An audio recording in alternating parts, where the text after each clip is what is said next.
Um, sure. So you and like yeah, I'd say it's fair for Humphrey to know as much as the standard Wikipedia article with that role. So I'll just link you to the Oh, Wikipedia article. Okay. Um, so yeah. Uh, looks like a beautiful So that, library. yeah, it really oh, does. This is if I ever get to France, I'm gonna go here. I oh love yeah. libraries. I Oh love yeah. libraries. Is it open to the public? Is it It open to the public? is. Can I go in Like I there? Oh, said, awesome. it's the oldest public library in France. Oh, yeah. Okay. So Hmm. yeah, yeah. Oh my gosh, yeah. This would Yeah. be awesome. Hmm. Um, I have been there. It's lovely. okay, yeah, I'm sure. Yeah, I love. Yeah, libraries are. Oh. I used to live in a town with a big university, and I would just Hmm. go use their libraries because I love libraries, and it was one of those like 8-story huge libraries that had like everything. It was awesome. Oh yeah. Um, we should also maybe talk about, since we have sort of a plan for the bag in Paris, we should also maybe talk about what we want to tell this police officer during our questioning because he may question us separately. Well, okay, we kind of already have a story going, and most of it's truthful in that Dieter, your rival, seemed to have flipped his lid. And actually, about that, has he Yes. always been this way, or is this new to you? Because I can't see him managing through life being as extreme as he was on the train. I mean, he'd either be So dead or in jail. correct me if I'm wrong, since you are the GM, but I'm gonna go with Hmm. what I think. So, I would assume that no, he hasn't always been like this. You That you the you. Oh, sorry. Oh, no, no, go ahead. No, I want you. Please tell me. Yeah.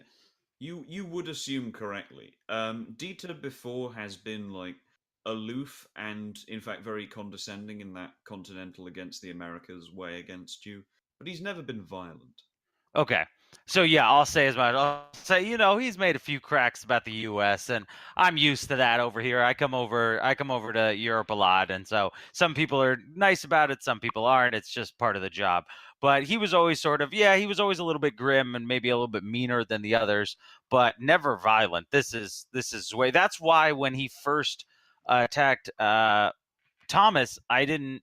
I said, it's probably fine. When he first threatened his family when he was waiting for the ferry, I said, oh, it's probably fine because I thought he was just sort of, I thought he was just being a jerk trying to scare us. But obviously, something has changed, and I think since there seems to be a common denominator between a lot of our problems, and it seems to be the wildfires, because I guarantee you, Dieter's looking for them as well. So it seems like this the power of these files, though it's not as though I don't understand that, if only from a business, if he finds these wild files and is able to sell them, he won't just be set for his life, he'll probably be set for his and his children's life. Well, as true as that might be, the way that he was going about it seems a little bit ludicrous. I mean, he was trying to get you, Humphrey. Do you know something about these wild files that no one else knows? Because otherwise, he's just kind of grasping at straws, right? I mean, and I he's know making I I unnecessary know I risk. know who to I know who to sell them to, but you're 100% right. I mean, you're totally right, because look, we're not jumping people and we're looking for the same thing. I think I don't want to jump to the conclusion that anything supernatural is going on here. Yeah, I mean, despite the bag, but Supernatural. supernatural with Dieter, with that the wildfires have some sort of power over They him. do? But I think Oh. I don't want to say that. I'm saying my guess is money is my gut feeling. These are worth. I don't even there. It's not. It's hard to even know what they're worth. We've never had anything like this, in the recent times. Like this is a huge deal. That's why everybody's looking for him. So money makes people do crazy things. That's sort of what my thought process is. Hmm. And this is a lot of money. There's a lot of money. I believe that could very well be the case, but yeah, it just has me a little bit unsettled why someone who is well educated as Dieter, I assume that he would have to be, um, has Uh, I presume he is. dropped Yeah. to this level. Yeah. Anyway, Are we gonna tell? Yeah. Are we gonna tell the? Do you want to tell them about the bag, or should I just sort of keep that on the DL Well, on I think private? we had agreed not to tell anyone about the bag, right? And I Yeah. think that probably should still remain in effect. However, if there is a library of these occultists, maybe we can find something directly referencing the bag or something similar to the bag. Yeah. All right. So we're not gonna, and let's not tell them that I stole the car. Let's say I bought it. Yeah. Let's say I bought it after I fell. I found a farmer. I paid him a good price for his car, and yeah. I plead Yeah. ignorance in this. That's totally fine. Boyd, You weren't look, there, so. Boyd, you look about in the plush leather seats and the walnut interiors of what is obviously a farmer's car.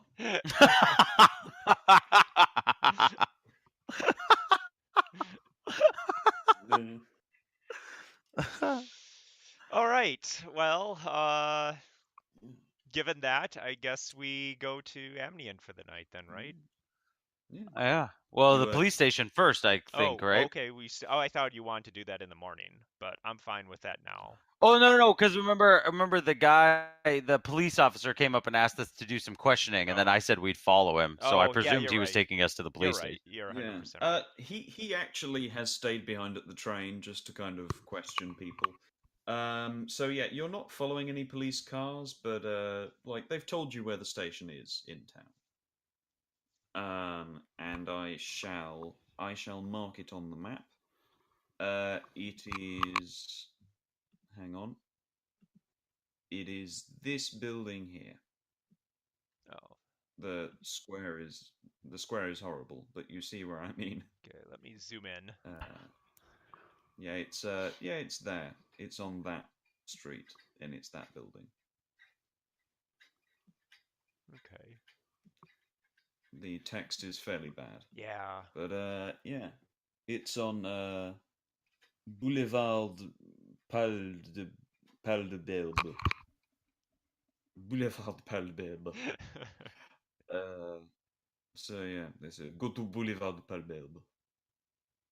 All right. So should we drop anything off at the Well, wait. So he's gonna give us the recommendation after we get to the station, I assume. So we need to go there directly. He actually freely said, like, talk to this secretary and she'll let you have the night for free. Oh, okay. So we could drop something off. So, Did we want? Possibly Thomas. Yeah. maybe put Thomas in a bed with a warm, with a Yeah. washcloth over his head and stuff. Let him get some rest. Thomas approves of that Okay. idea from the back seats. Yeah. So yeah, let's go to the hotel first. And then maybe handcuff. Well, gee, if Thomas is gonna be out, he's not gonna be able to defend himself very well. Should we leave the bag with him? Should we handcuff it to him? Maybe we can try and hide it in the apartment or in the hotel. I feel like hiding it maybe is a better option than handing it to him, because if anybody came in, they'd have to deal with Thomas, and they might not be able to like turn over their whole room. So if we were able to hide it really well, I think it should be handcuffed to someone at all times, especially with Okay. things disappearing. So either we handcuff it to him or we just take it with us. Either one, is preferable than leaving it in some drawer or closet somewhere. I was thinking about putting it in the air vent. That was but there wouldn't have been air vents back then. So I will say, you do technically still have Dieter's clothes with you in the bag, and they still do have his body powder. Oh, we didn't actually put the clothes in the bag because the bag was handcuffed closed, and any time we put something in the bag, it goes into the story, I thought. So we might. No, if I actually said this last week, if you approach the bag without any story in your mind, if you would just approach it as like, I need to store something, it operates as a regular bag of its size. Okay, gotcha. All right, well, so I guess in that case, after the whole commotion and whatnot, if we wanted to uncuff the bag and put the clothes in there, we could have done that. Yeah, but you haven't, so the police have the clothes. Never mind what I just said. So yeah, you head down into Amiens. Amiens itself is a very bustling kind of happening city. A lot of it is sort of kind of half the money that you can see, half of it comes from old, stuffy winemakers. You see them and their wives kind of walk up and down the boulevard and, brush off their old coats and wax rhetorical about the glory of the government before the war. And half of it also seems to come from a bohemian crowd who have kind of set up here, emigrating from Paris. And yeah, you can kind of hear a sort of a hip kind of happening scene on the streets. Lots of Dadaists and members of surrealist movements that sort of wander around and interact with the local culture. And Void, you will actually overhear certain people being like le document sur Oscar Wilde and like just talk of Wilde in the general street traffic as like your when the cars slowed down at street lights. Okay. Did they have street lights in this time period? I don't know if they. I don't think they did. When the cars like slowed down at a traffic point. No idea. I don't know. Yeah. Hmm. So yeah, it doesn't take you terribly long to get to the hotel. It is a it's a rather nice hotel called Le Hotel Mercure, and it's actually set up in a former cathedral, so it's quite a nice, spacious hotel. And the the receptionist greets you at the front. Bonjour, monsieur. Qu'en est votre assistance? But if you express that you want her to speak English, she will. Um, American here. We were Oui, monsieur. we were told that we could get a discount here via your police. I give the name of the officer. Sure. Would that be possible? We. She nods accordingly, and he has given you like a slip of paper as well Oh, that okay. confirms that. Oh, handy. So yeah, she will.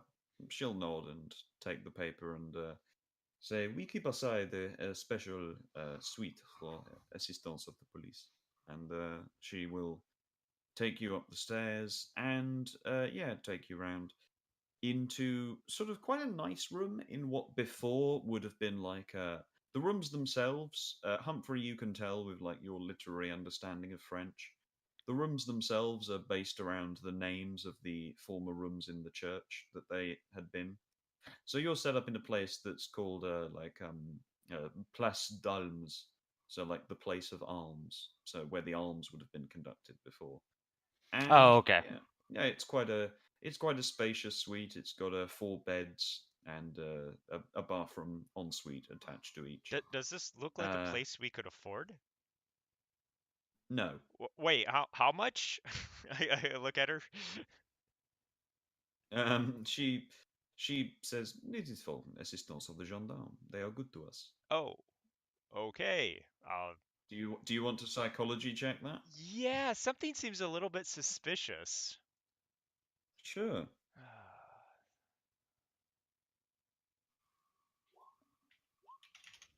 Okay. She says they are good to us with the like side smirk of the left eye that indicates they are corrupt and they look the other way when we want to indulge in like tax fiddling or the like. Ah, makes sense. Mm. Yeah. All right, I sigh. Well, thank you very Mm. much. This will do. Okay. Yeah, it is a very nice room. It's there are sort of nice leather wingback chairs. You can um you can ask any of the assistants for room service off of the menu, and there's not an official breakfast time, but you can just get room service breakfast up whenever you want. So, Humphrey, it would appear that the police are corrupt. And I'm Okay. thinking we should probably just leave the bag attached to Martin. I don't think Okay. anything is going to be too out of the ordinary. I mean, it feels like we're taking more of a risk taking the bag to the police than it is leaving it here at this point. Okay. I totally. I'm totally okay with that. So we'll handcuff the bag to Martin before we leave. When we leave, And maybe we can leave. Is your dog trained? Can he attack? Can he sick? well, he's been known to do that. I Just regardless of training. and they do have canines generally at police stations, generally, even in, I assume, France at this time period. Yeah. No, I meant let's leave him in the room so that he can maybe help protect Thomas Oh. in case anybody comes You know, in. that's a good idea. Yeah. Okay. I'll go with that. So I'll tell Mayhem to stay. Protect protect Thomas. Yeah. Sure. Yeah. Hopefully, Mayhem. yeah. In case anybody comes in, maybe that gives them a fighting chance since Thomas is still on the mend. Hmm. Yeah, he gladly settles himself down in one of the beds. He seems to take this not in his stride per se. You can tell he's impressed with the room, but he's more concerned with recovering from the bullet lodged in his stomach. Okay. Hmm. That makes sense. All right. So off to the station. I think so. I think Okay. it's officially time to go get questioned. Yep. You head on over to the station. As you can kind of cut through the center of Amiens to reach the station fairly quickly, as I'm sure you can see on the street map. And yeah, as you do so, you pass by one of these central arcs that are kind of created in a semi Arc de Triomphe way, more like a copy than any sort of good replication. But while you're walking across the street, why don't you both make me spot hidden checks?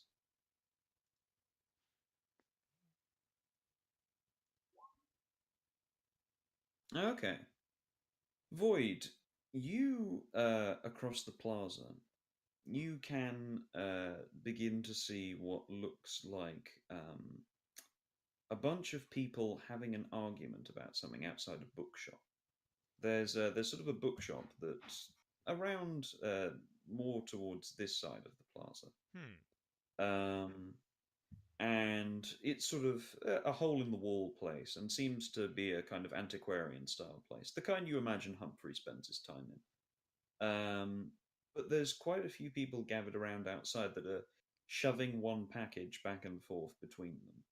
And you can see more people who are dressed similarly to them. They're all sort of like mid-20s, university student style vein of people. Vaguely academic looking, but also quite well built. And yeah, they will walk over to it, in turn, expose the book inside, and then probably throw the cover back over again and slap the person holding it. And they're all just gathered around at the front arguing. You can't hear from this distance. Humphrey, it looks like there's an issue with a book over there, and since books are your specialty, you might want to see what's up. Yeah, that's interesting. All right, we got time. They hadn't even left yet. The last time when we left the train, the cops hadn't even left Yeah, yet, so we probably got some time. a bit, yeah. Yeah. Oh yeah, we'll stroll over, check it out.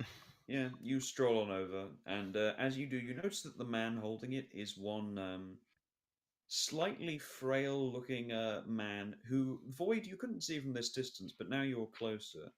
You can see he's the only man who is actually of a non European descent in this environment. He looks quite Arabesque in a way.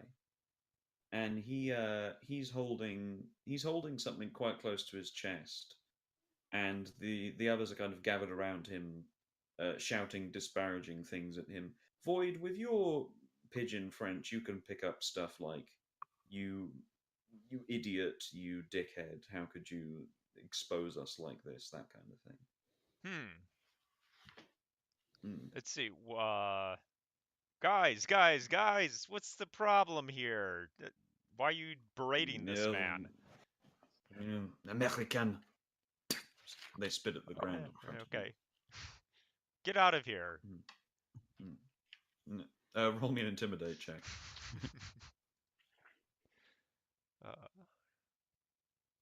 Oh, actually, I gotta uncheck some skills. All right.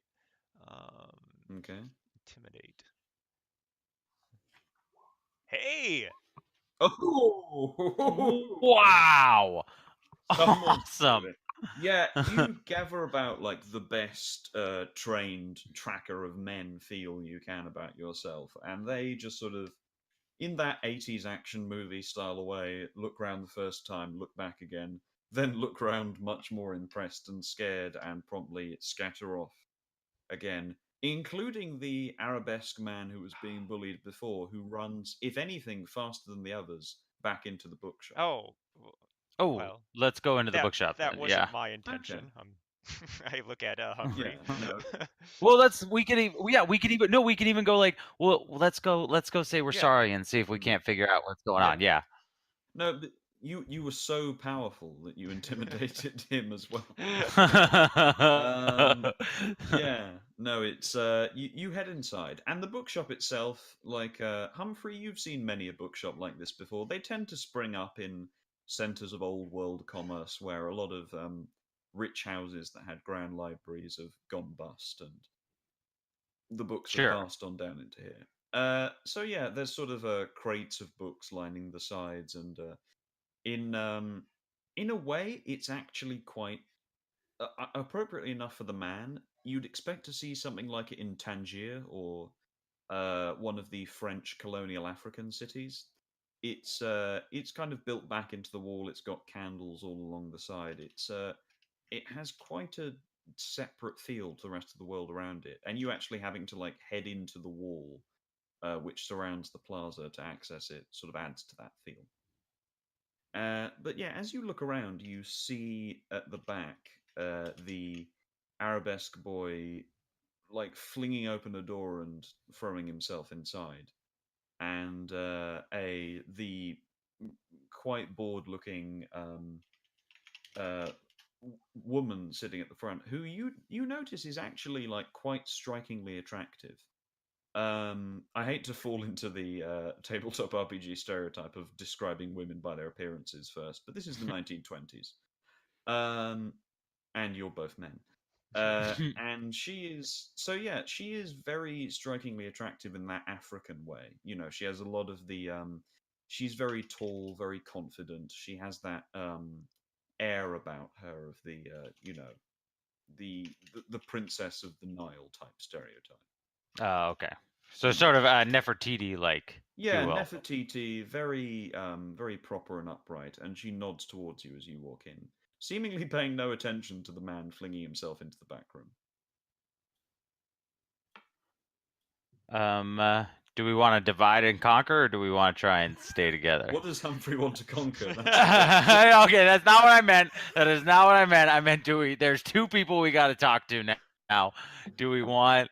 I'm happily married. I don't know about. Well, my wife is also dead, so it's it's like. But back in the 20s, I think even after their wives died, they stayed relatively. But it is France too. I mean, there's so many things here. When in France, There's so many factors in play. Yeah, there are so many factors in play. You know what? I should probably deal with the bookseller because I deal in books. And boy, I'll let you talk to the lady this time. Okay, because I did just scare him, so Yeah, that's another good point. Okay. I'll go talk to the Would- bookseller. would you- Point taken. what Point do you taken. want me to ask the lady about? Is she important? Well, I mean, she's given us the eyes, so Does it matter? you know. Should we? Well, does it matter? You know what I'm saying? Your plans to talk to the bookseller are like immediately thwarted as like when you attempt to walk past the desk towards the door, she looks towards you and says, "You may not go back there." Could we speak to the man who just Oh. ran back there? We'd like to apologize for frightening him. Oh, that was you outside. Yeah, they She says, seemed looking up very, towards you. very threatening towards them, so I wanted to disperse them, but I'd also like to Mhm. know what the situation was. He is my brother. Why would? They threaten him for they threaten him for a reason this time. Why is that? They usually threaten him simply because of his skin. This time he has been very silly. He has made a great mistake. What did he do? Thus, I appreciate your concern, but you should not talk to him. Well, what did he do? She, there's like a sharp intake of breath, and she readjusts her shawl about her. He has, her robe, rather. He has pried into affairs he should not. We are immigrants in this world, and in this part of France, we are not welcome. Why would you choose to stay Well, here then? I do question. not choose. There is no way forwards. Apart from marrying into the lap of a colonialist, horny, perverted individual who I do not desire. I look at Humphrey. You were gonna say? I was going to. I noticed you're a bookseller. I'll give her one of my cards. I'll say I wanted to. I mean, we did want to apologize to your brother, but also I was thinking maybe we could talk to him about. I could talk to him about purchasing some books. She nods when she sees that it's from Boston. You are from the United States. Yes, we both are. Excellent. I have been meaning to emigrate whenever I could find the funds. That is where I would wish to move on to. I have heard it is a land of great opportunity at this time. Yeah, absolutely. We would be happy to have you. Terrific. I in such a case, she like puts the business card under the desk and looks up towards you both. Why don't you make me like a general persuade check, Humphrey? Okay. And this is to just like determine the persuasiveness of your demeanor. Sure. Oh God. Yeah, she wrinkles her nose and says, "There is something about your manner that I will be happy to join you in business, but this is a very personal matter. I'm sure you can understand." Well, with all the people outside, it didn't seem very personal. It seemed like a public They are matter. an unfortunate byproduct. There is much here that people wish to make public that they should not. The French are an internally nosy people. Fair enough. I much prefer the English. They are quiet, sensible. And she has a kind of slightly far away look in her eyes that you think maybe there was someone from England, but you don't know. Well, since we're here, what type of books do you carry? She gestures around and says, "All manner of old texts from the old world and France." The old world. That sounds intriguing. The old world of my birthplace, the Umayyad Caliphate. See, Mr. Humphrey here has a fascination with the occult. Do you have anything similar? Make me a persuade check, Lloyd. Oh, okay. Yeah, she when you mention the occult, she immediately tenses up and says, "No, nothing of the kind." Oh, sorry. She has, like I've said, her sort of Nefertiti style demeanor means that it's harder for you to read her than a lot of other people, if you see what I Okay. mean. Yeah. Could But yeah. I push the persuade roll by giving her some cash? Give me a credit rating check. Okay. Okay, I'll do a credit rating check. That's totally fair. Oh! Oh! Yes. I'm going to say this isn't just the cash you have on hand. It's also like the business card you've given her and the promise of emigration and further assets. Um, she nods. She is looking very distastefully at Void, but she nods towards you and leans a bit closer. And she considers the matter. I would be willing to show you a number of texts we have on the occult. It is strange that you should. She also does like take the money, by the way. How much? Do Oh you yeah, offer? okay, sure. How much do you offer her? Well, okay. What would be the I can look up a calculator, but whatever the equivalent of, say, let's say 100 would be today. 100. Okay. Yeah, What is because it the? seems like we're on our way down here. So we're it's a, yeah, it seems like we're on our sort of last end of the rope here. She's not taking it. So yeah, I was thinking like, what would that be? Probably like $10 or $12 at the time, maybe something like that. I don't know. I Maybe even was. as Yeah. I was just gonna say, what is the equivalent of 100 euros in year 1922 in the currency of dollar in the year 2015? Because I have a historical currency converter here. oh, However, there the you go. historical currency converter is often very finicky about what data it does and doesn't have. So yeah, I'm okay. You give her the equivalent of a pretty sizable tip, so she's happy. Okay.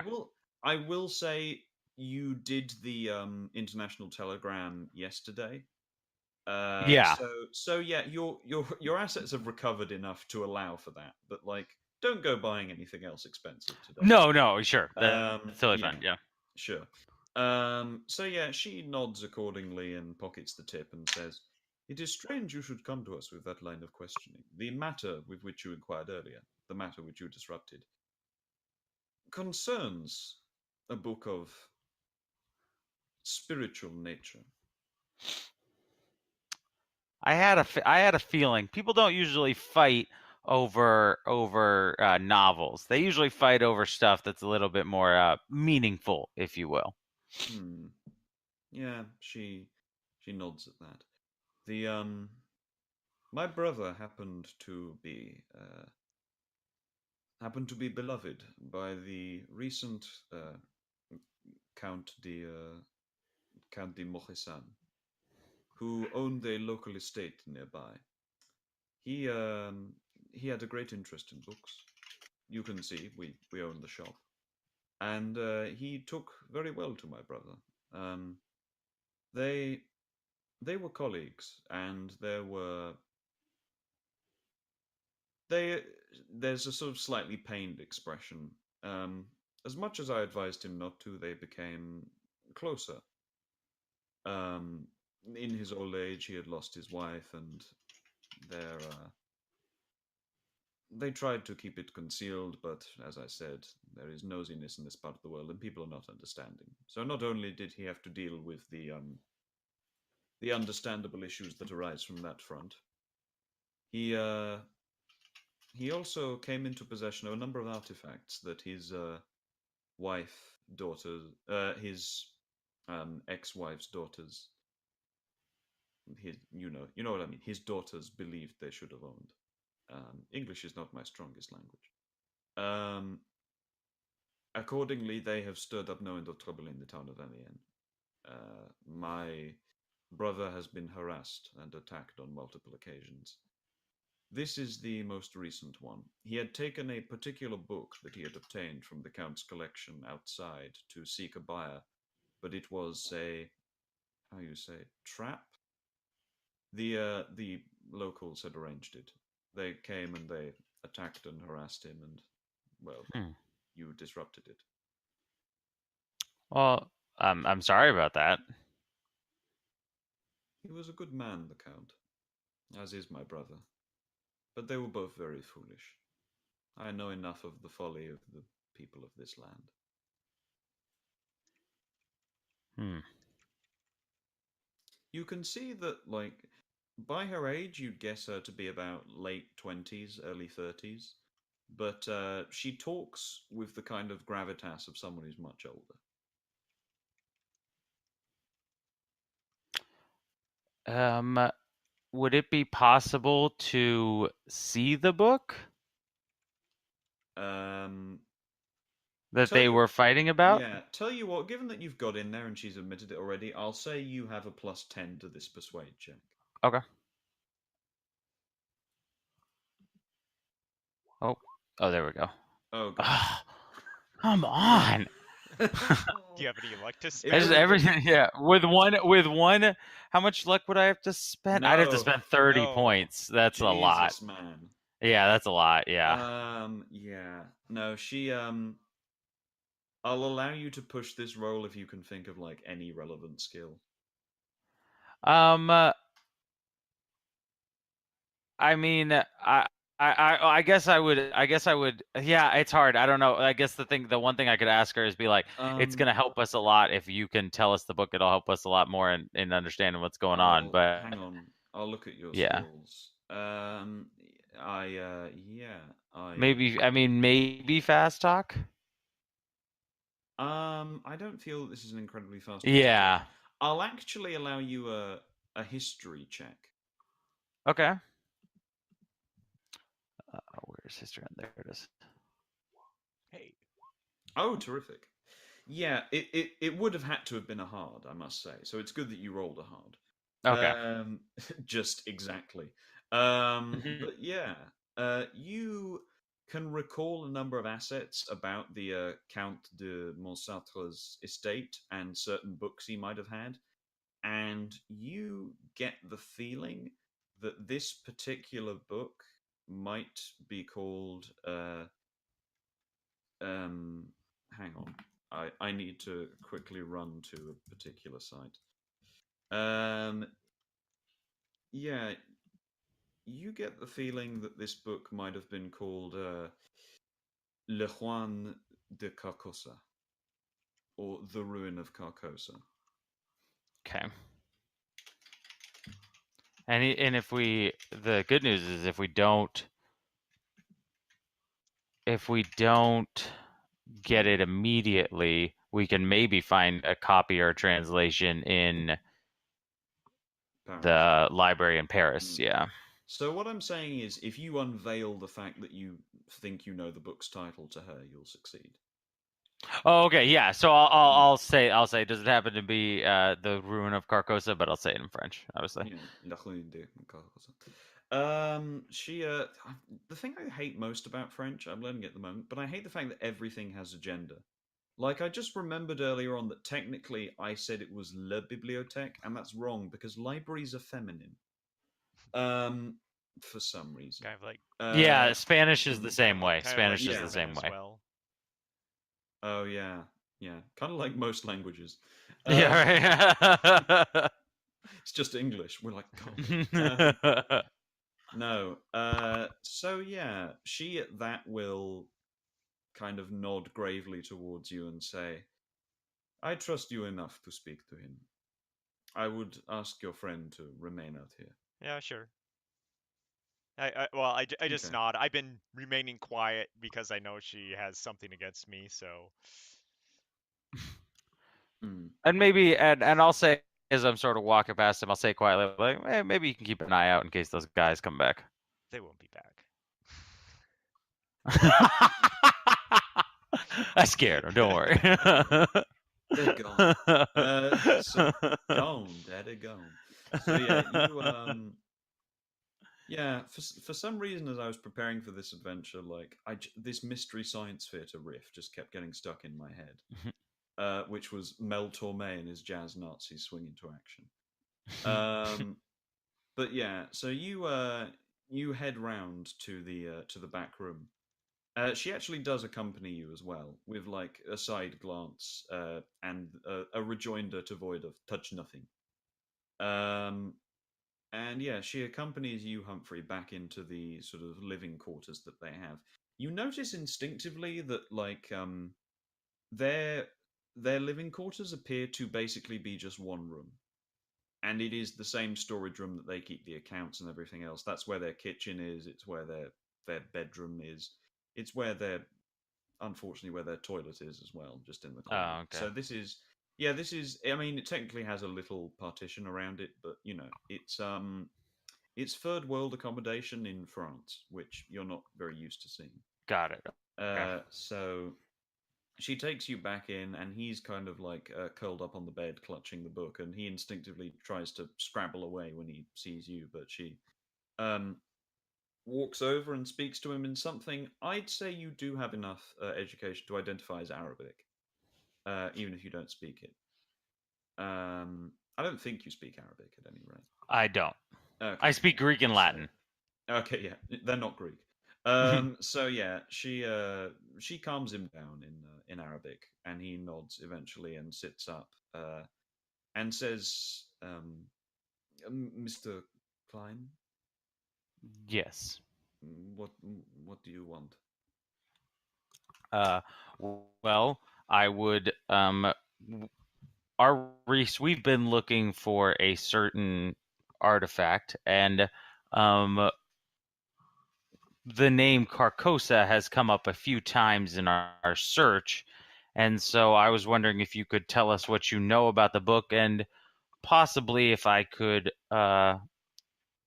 get that book from you for a price. I will admit, in order to buy it, I would have to send away for some funds from my place in Boston, but I would be more than happy to provide you with not only professional references, but a bank reference as well, so that you will see that I have the appropriate funds, just not currently on me. Sure. He nods accordingly, and oh, by the way, they do introduce themselves to you at this point. His name is Ubai, as in Ubayy, and Okay.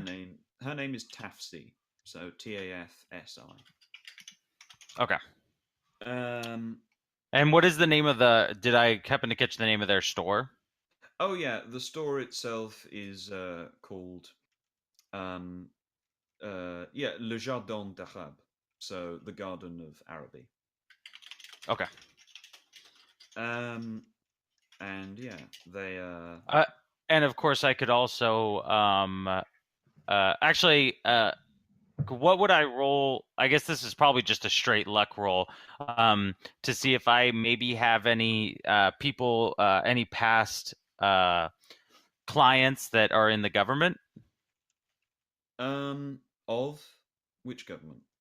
The United States, to maybe Oh, help sure. them with their Yeah. So give me a luck roll, sure. yeah, just a straight yeah. Okay. All No. right.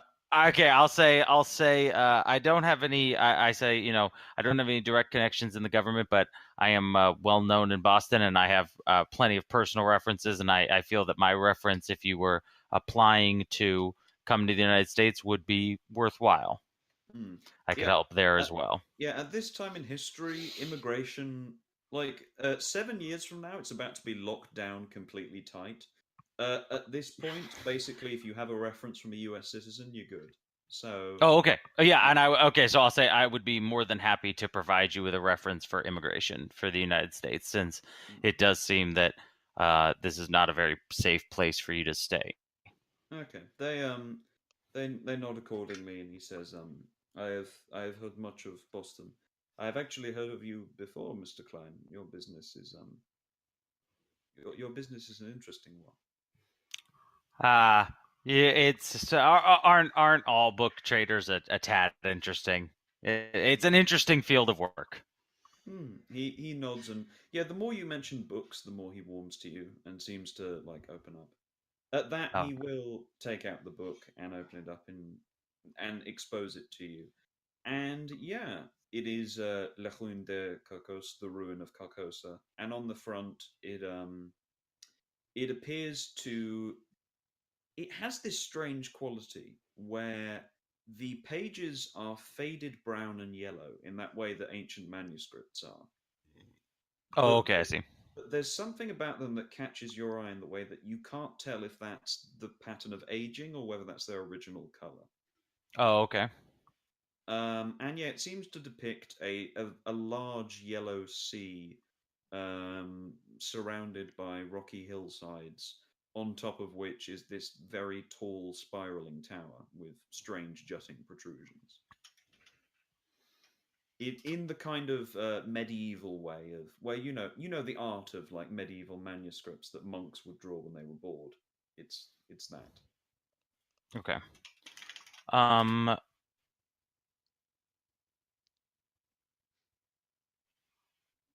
I guess I will try and take a quick look through it, or do they seem? Well, how do they seem? Do they seem to be excited about this, or not so I much? There, Tafik is Tafid's. Yeah, she's Tafis, right? I said. What Yes, did I say yes. her name was? Yeah. Yeah. She is scared of it by all accounts. She like, or if not scared, like distastes. She doesn't like it. She will stand up and walk to the other side of the room while you discuss it. And as for Ubayan, he he's interested in it, but you can tell it's that interest of the addict who knows that their addiction is harming them. It's that way of it's Okay. that yeah, it's that way of he loves it dearly, but he doesn't want to um he doesn't want you to question it. Okay, so do I have a feeling that they are going to? Do I have a feeling that they are going to give that away, or do I think that I have to look at that here? Um well, do you ask? I'll ask. I'll say, yeah, sure. I'll flat out ask. Are you willing to part with this? Um give me a You have much higher charm than persuade, I've noticed. Yes, I do because I think Yeah. I just selected that when I had the group of Sure. ones to pick from. I chose Yeah. charm instead of persuade. So I'll let you do a charm one here. Okay. Okay. Um Yeah, it's not worth the points. no, no.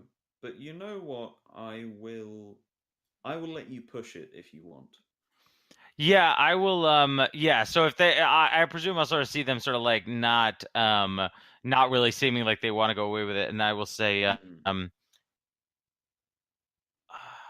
I'll say, I could even possibly offer you a place of employment when you got Okay. to the United States. I will so you're going for credit rating there, are you? Yeah, I Um guess. Yeah, I guess I'd sort of I go for like a yeah or yeah. I I will say you don't necessarily have to go for credit rating. When you offer up the first charm attempt, Tafid, Tafik, I said Tafik before, right? Yes, Tafik. Yes. Yeah, and that's what I have it down in as my Good. I just got confused. Tafik is fine with that. She, if anything, seems distraught that her brother has it and wants you to take it. You can tell that he would give you it, but he doesn't think you'd appreciate it. So I would let you do something along the lines of like history or Okay. anything Yeah. that shows your intelligence on this front. Oh yeah, sure. Okay, yeah, I'll do a straight I'll do a history check. Yeah, I'm very yeah. Hmm. So yeah, I guess what I'll sort of do is I'll talk about how much I know, how much the book is worth, and how it will be part of my private collection because of its importance. Hmm. Oh yeah. There we go. Yeah, he falls for that quite well, and he hands it over to you and says, um, do you read French?" Uh I do not read French, if I'm going to be honest with you. Yeah, the book is all in French. He nods and says, maybe it is better that you take it then. I unlike my Hmm. sister, I grew up here. I know French innately, and if you are to learn at some point, there are things in there that may be best read from an analytical perspective rather than an innate one, if you see what I mean. You do also notice that his French accent is much more natural than his sister's. Okay. I believe I do understand what you are saying. Hmm. So yeah, he gives you the book, All and right, I will. yeah, he as he puts it in your hands, he does hold on to it, and he does say, "When we emigrate, I think we will plan to go to Boston now." And his sister nods accordingly. May we pay you a visit when we arrive? Oh, absolutely. I will. I will. You know, I often am out of town on my business trips, but I will. I will write to my son and his wife and let him know that you are coming, and I will. And then I'll also give them a card of mine, and maybe jot down uh, are the maybe my personal phone number in Boston on the back, Hmm. or my address, or some way that they could reach me in Yeah, Boston. sure. They'll. Okay. With that, he does relent and hand you the book. Okay, yeah, perfect. That is yeah, sweet. Okay, so we'll do that trade, and then I will say, you know, if you are looking to sell any of these books when you move, you can contact my son and I, or my son or I, with a list of what you're willing to part with if you're going to not try and take all of this to America, and we very well may bulk buy some things from you. Hmm. At that, they nod. And the sister in particular does actually walk over and hand you not the manifest, but like the list of purchases of note that she's written up, like the stuff that's come from the Compt's library, for instance. So would you like to do me a quick library use check? Okay. Um, there it is. Oh yeah. Ooh. Nothing is occult like the Rune of Carcosa, but you do see a number of books that are like quite interesting, certain specific editions, and you see one like very small note that she's written at the bottom and disguised it as another book in case someone were to come in and inspect the list. But basically, you know enough about the history of French literature, I'll say based on your history skill, to determine that Robespierre was a particular fan of a book called the, the, oh, my mind's gone blank. He was a fan of a particular novel, and this book is listed as personal analysis of said novel in handbook diary form. And you think that this might be the missing diary of Robespierre from the period of the French Revolution. Like, he wrote a number of diaries around that time period which were lost because like he dropped them from the barricades or they Got were it. Okay. stolen in court. So yeah, it's not the most valuable book in the world, but it's rare enough that like if you were to take it back to America, you could sell it for good money, enough to keep you and your family in food and housing for like a few years. Oh wow. Okay. Um, I will say I'll sort of maybe circle that one and a few others that would be worth a little something, Yeah. and I'll Oh say yeah. we'll There are a lot. definitely take these ones. Yeah. In addition to that, you see a lot of other books that are just quite niche editions as well, and are good to have. So yeah, a lot of them are in Arabic, just because that's where they were brought over. So yeah, you see that, um, and tell you what, actually, with that roll, I will say, why don't you do me an education roll? But I'll say this has to be like hard. Ah, Oh how many would I have to spend to get a no, hard? no. Tell you No. what. Tell you what. Yeah. Tell you what. No, yeah, I'm actually feeling quite generous. You find a particular writer reference there, and you find something that is said to be. It's listed as his explorations in poetry, and you recognize the writer. And I'm pretty sure you, as a keeper, will also recognize the writer.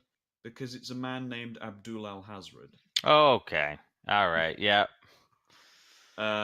So yeah, you find something that's listed as a small tome of experimental poetry that he wrote. Yeah, and I'll definitely circle that. I'll say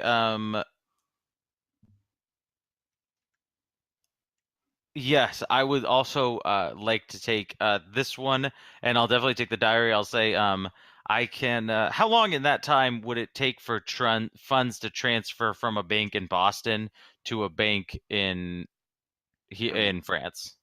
I will say at this time period, like, as long as you can go to a place which recognizes your credit, shopkeepers are usually fine to just like take a check from you.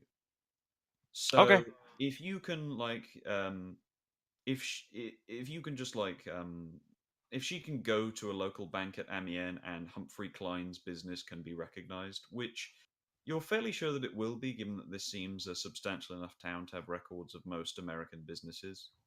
Um, yeah, she'll be happy with that. Yeah, I'll say could you package these two? I'll take the diary and then the book of poetry.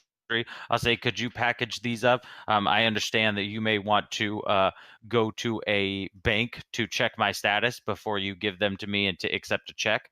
Could I come back say tomorrow afternoon and pick these books up and deliver a check as well? She nods and actually says, "It is interesting that you would choose the poetry. I will give that to you now as well." Oh, Um, absolutely. yeah, she walks to a small chest that she has next to her bed, opens it up, takes it out, and hands it over to you. And she says, it was given to me by a madman on the steps of the Great Sphinx. We Oh, wow, we we that's have kept pretty impressive. we have kept it we have kept it ever since. It it is a strange book. What languages of the old world can you read? I am fluent in both Latin and Greek. She takes it back from you again, flips through it, very casually, like takes a book from the side shelf that's quite unremarkable. It's like it's a publication of a trashy French romance novel. And she rips out some of the pages and puts them in as bookmarks and says, "These poems are Latin and Greek. He wrote in a Oh, variety of languages." why, thank you very much.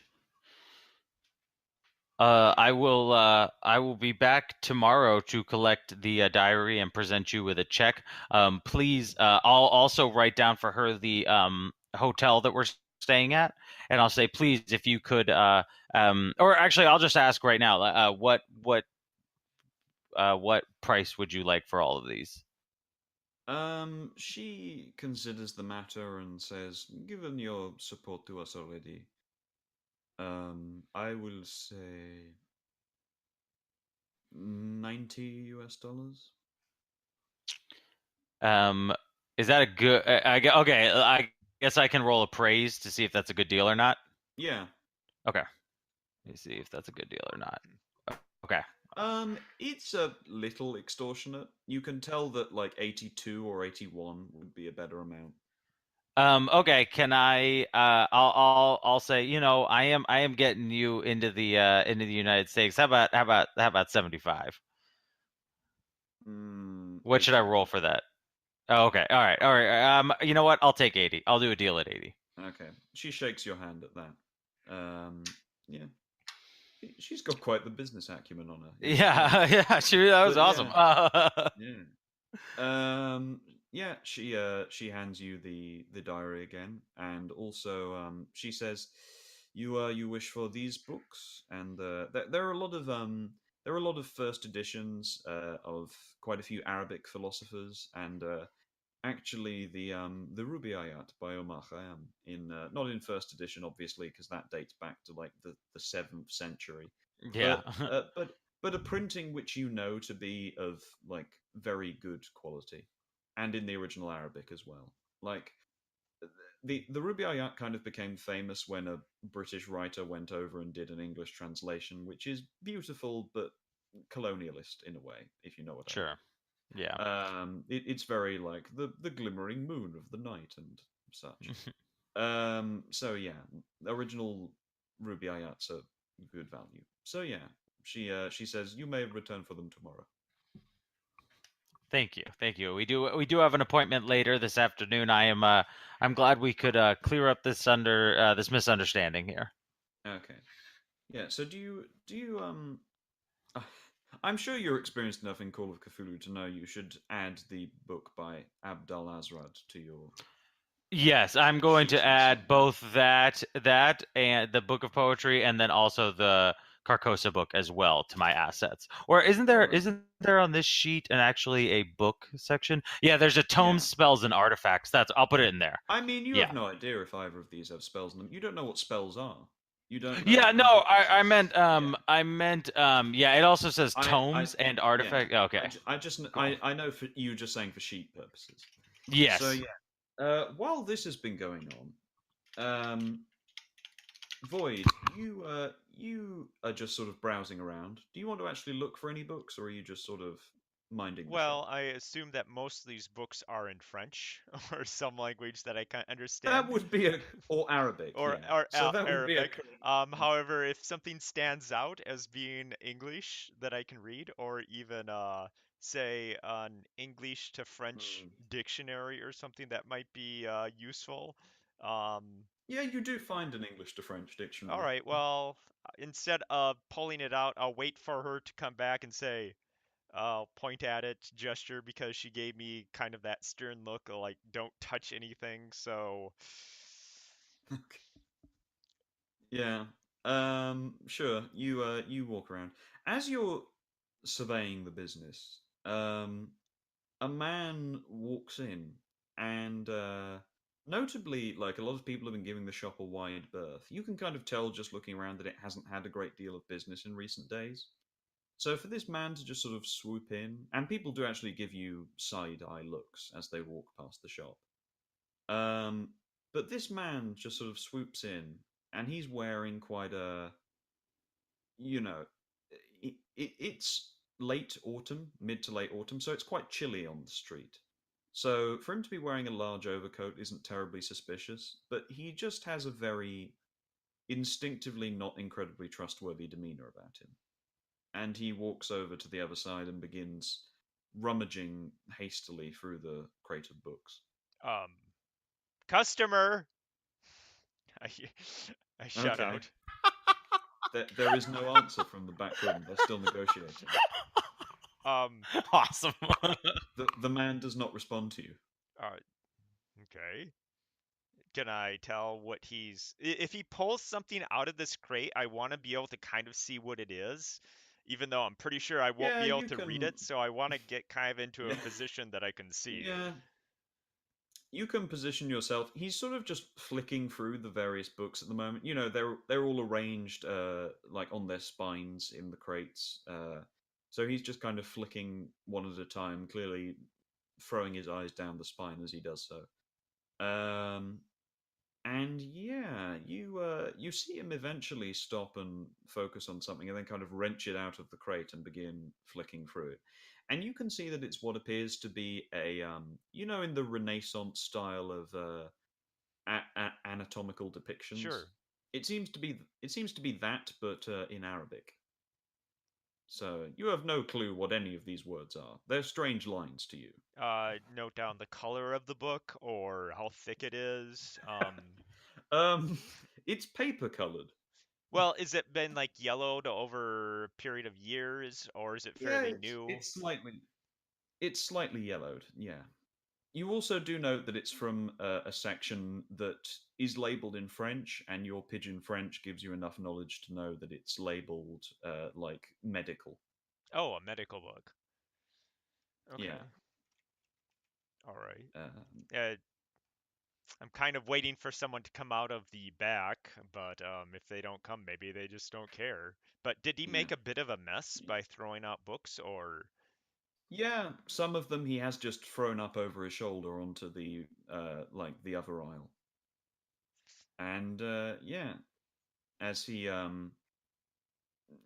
then will take the book and actually just begin walking out of the shop Can I again. block the door?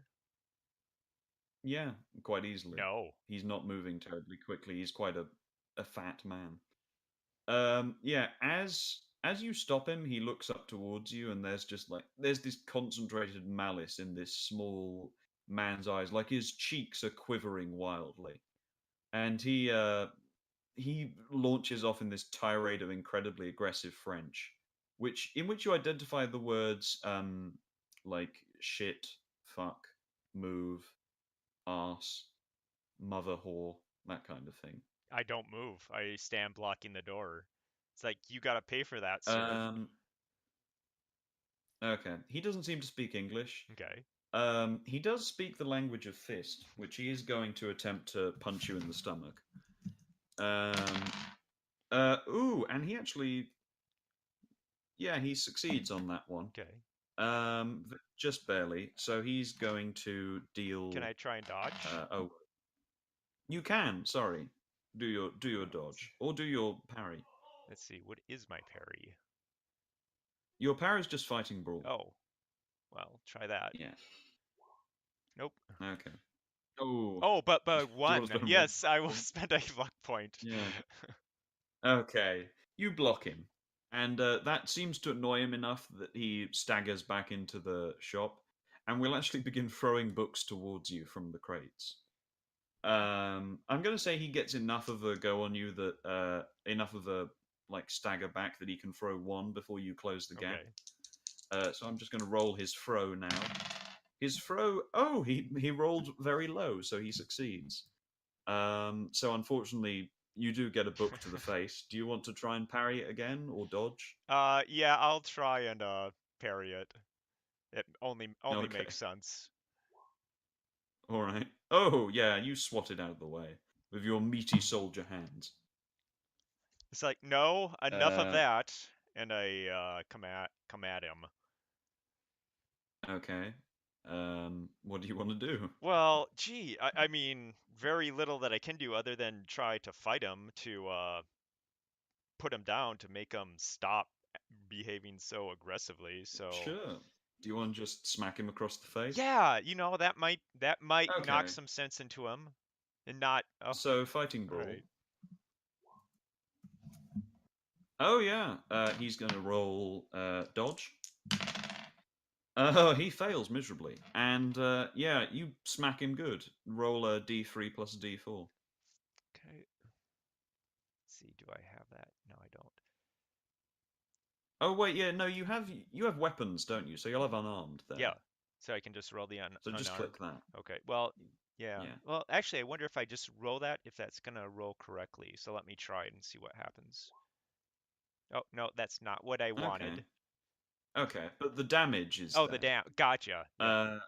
Yeah. So you do 6, and you've taken half the health off this man. You smack him down, and he cracks his head on the ground, and he squirms, and you can see tears form actually as like the book flies from his hand. Need someone who can speak Um, French out here, people.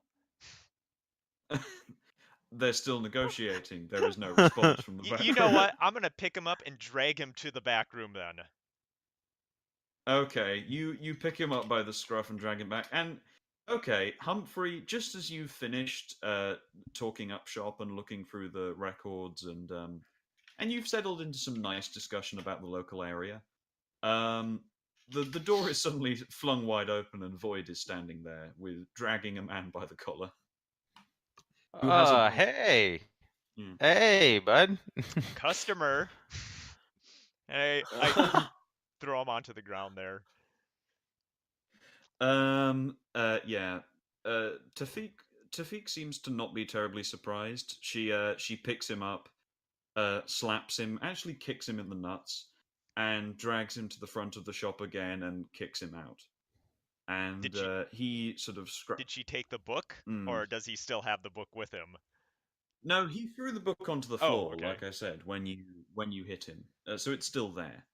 And she keeps shouting at him in French, continues shouting at him and like gesturing to the environment around her. And you will notice that he actually will try and get up again, and like he tries to force her down and kiss her. So I'll roll. Oh, strength that's for not that. good. Yeah, no, he fails miserably, so she just she gets him back up, slaps him again, actually smacks his head off the door. He's bleeding from multiple places at this point. But she then kicks him out, and yeah, she turns back around and says, "He he is a strange man. He is obsessed with anatomy. He is an isolated boy from the university, and he has taken to me and claimed that he wants to colonize me for quite a while. As he Oh does my with god. um, so I have taken to kicking him out. He has stolen from the shop many times before. Thank you for stopping him. Well, he was making a mess, and I didn't think that you would appreciate that. You are correct. Thank you. You say you wanted a dictionary? Yeah, over here, the Mhm. English to French Yeah. translation. She will actually just pick it up and give it to you and say, as Oh, thanks, well, on the very house." much appreciated. Mm. Yeah. You can tell that she's kind of shaking in that indignant way after what happened. I would too. Yeah. Uh, so yeah, she walks back behind the desk and shakes it off and resumes her prior statuesque form. I look at Humphrey. Any luck? Yeah, I think we've found something that'll work for everybody. Oh, good. All right. Yeah. I do love also how, given that this is Drake's first Call of Cthulhu game as well, I can say Alhazred in front of him and he's not immediately like, oh shit. No Yeah, idea. yeah. No idea what you're talking about. Yeah. Let's keep it that way. Yeah, don't look it up. No. So yeah. Um, yeah, she nods accordingly and says, "We will have the books ready for you tomorrow." Wonderful. You sure you don't need any help taking care of that guy? Mm, she shrugs and says, "We will be leaving for America soon. I will Hey, not you need know to what? bother him." Good point. Yeah. uh, Besides, I have recently invested in something. Should he try again? And she brings up what you see to be like a curved Arabian dagger from beyond Oh, the desk. yeah, there you go. That should do it. Hmm. Humphrey, if any of these My books are important, remember what happened the last time we left some books in others' care. Yes, I am taking the very important ones, and then I am coming back tomorrow for some books I want for my shop. Gotcha. Okay. Yeah. So yeah, you head on out and head round to the police station. Yep. And yeah, and accordingly, there is the inspector from before is there. He's kind of it's a traditional style of police station. So there's wooden interiors, kind of desks arranged close to the filing cabinets, and a little section for each officer. It's typical 1920s fare. And yeah, the inspector from before has sort of the largest section. He will walk on over and say, gentlemen, please come to the questioning room." And you know that the questioning room is just his office. And he pours you out a brandy each and slides it over. All right. I take a So, take a This sip. is, oh wow. Okay, yeah. Yeah, as take a sip too. Yeah, sure. a little thing. This is not how police in America behave, just so you No, know. yeah. He nods and says, "In Paris, in Amiens, we do things differently." Okay. Hmm. Yeah, he'll cross his hands on the table in front of you and say, "So, there was an incident on the train." Yes. That was uh yeah, that's putting it mildly. Dieter. Yes, Dieter. I would say that the security on the train was severely lacking. Well, Severely to be lacking. fair, they did help out at the end, and they didn't have much time to respond. So, After I had been kicked off a train and our friend had been shot. I mean, that's You fell all. off a train. yeah, you found. Yes, fell off a train. That is troublesome. Are you okay medically? A few scrums, scrapes and bumps, but I think when it's doing the curvy track through the farmland, I don't think the train's going that fast, so I was able to tuck and roll and able to successfully sort of make my way, and I was able to find a very nice farmer who lent me his vehicle, and I was able to catch up with them.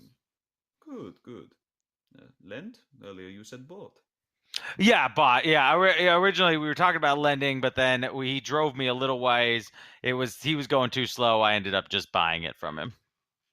Make me a persuade check. Yeah, I was gonna say Stick yeah. with your story. I know. Yep. Ah. He doesn't.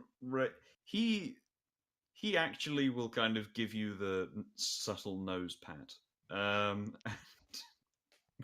Void, this is troubling to you. This is a level of corruption you're not comfortable with. Yes, but we kind of knew what But we were getting into. I'll do it. I'll do it. I will do it right back. Yeah, it's right back. Yeah. Yeah, he'll nod. And excellent. And still, if you were to fall off of any train, at least you fell off of a train of good French engineering. Yes. Good. It is a shame you had to fall off it rather than remain. Yeah. Well, I got to see some of the lovely countryside up lovely close. Countryside of Amiens. Yes. Yeah. You got to experience it full. Exactly. Yeah. Driving in the convertible with the top down. I mean, we ended up not even taking the train back. We all drove in because how beautiful the drive was. Oh, it is a lovely area around here. It's very good. Yes. Very good. How was your journey apart from the unfortunate incident involving this man? I'll sort of look at Void, sort of shrug. Oh, that was fine, I think. Right? Well, we have had our train was comfortable. Yeah, the train. On the train, specifically the train, that was really the only issue that we ran into that day. Pretty big issue, but yeah. Yeah, I heard from my officers that your friend was quite severely wounded in the front. Is he recovering well? Well, he's a little bit shaken up, as you can imagine. They did give him a little bit of treatment, but he's still going to have to recover from the beating that he took. It is unfortunate. Yes, so there are a few matters of suspicious incident. For one, the culprit, he was locked up inside the baggage car, and then later, when we went to investigate him, he had vanished, and all that remained were his clothes and a quantity of suspicious powder. Do you have any idea what that powder could be? Can you run some sort of chemical analysis? We are sending it. I don't know if they probably did have chemical analysis back then of some sort. We do not have the appropriate facilities here, but we are sending it to Amiens with to Paris with armed guard. Armed guard? Do you really think it requires armed guard? Well, you can never be too careful. Our resident biologist, however, who we rely upon for such matters, he described it as no substance he had ever witnessed before. That I feel is sufficient evidence to send it to Paris. Did it have some sort of unusual quality to it that he'd say that? He is refusing to talk about it. He says it is an affront to his reputation and to his field of study, which I think is somewhat what is the English term? Oxymoron? No. Yeah, I'll sort of nod. Yeah. You pay him, right? He's your employee to a certain extent. It's not really within his right to withhold information from you, is it? He is a concerned citizen who we rely upon for forensic matters, given that we have not the facilities here. Who is he? Could we ask? Oh, his name is Professor Saint-Luc. He is a local resident, formerly of the University of Montpellier. He is enjoying his retirement. Where does he retire at now? He is retired at a small townhouse in the south. All right. He gives you the specific address, and I will mark it on the map now. All right.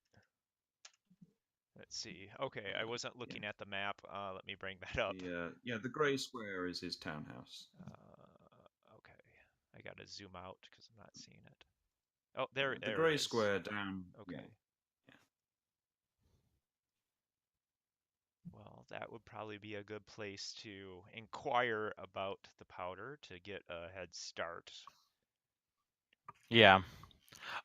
Can you? I'll ask him. All this talk about clothes is nice, but I'm more concerned about where Dieter is.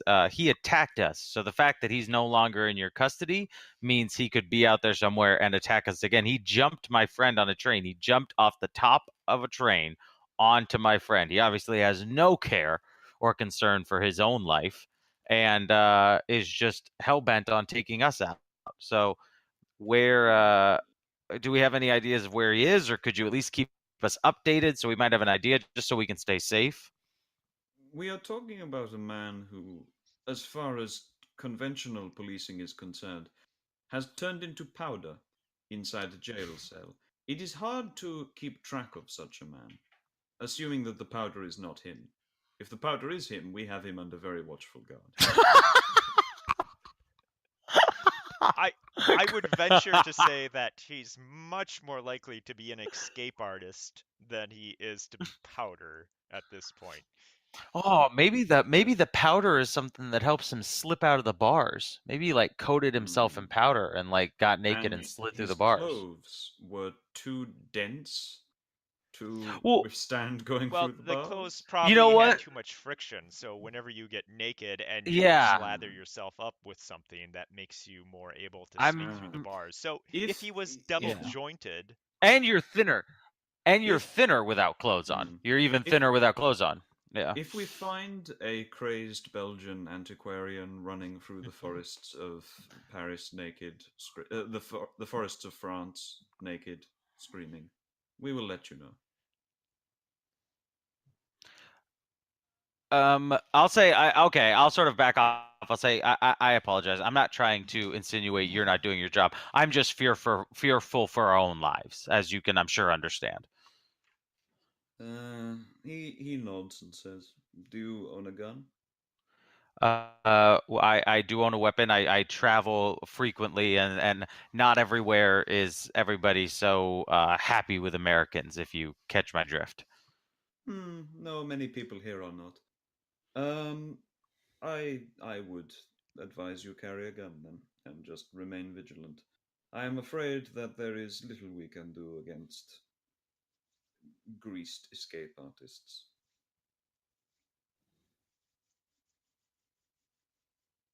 Okay. that's fair. And All right. that's pretty much yes, that's what we absolutely were fair. assuming.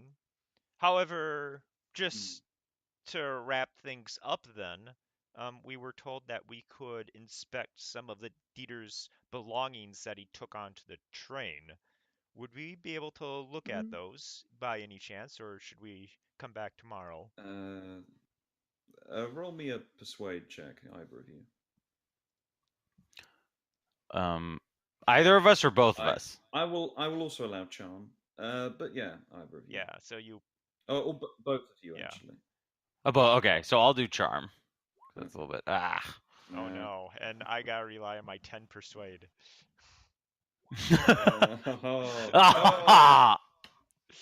He shakes his head and says, "I am sorry, gentlemen, but there are procedures that must be gone through. You can investigate his possessions tomorrow." Okay.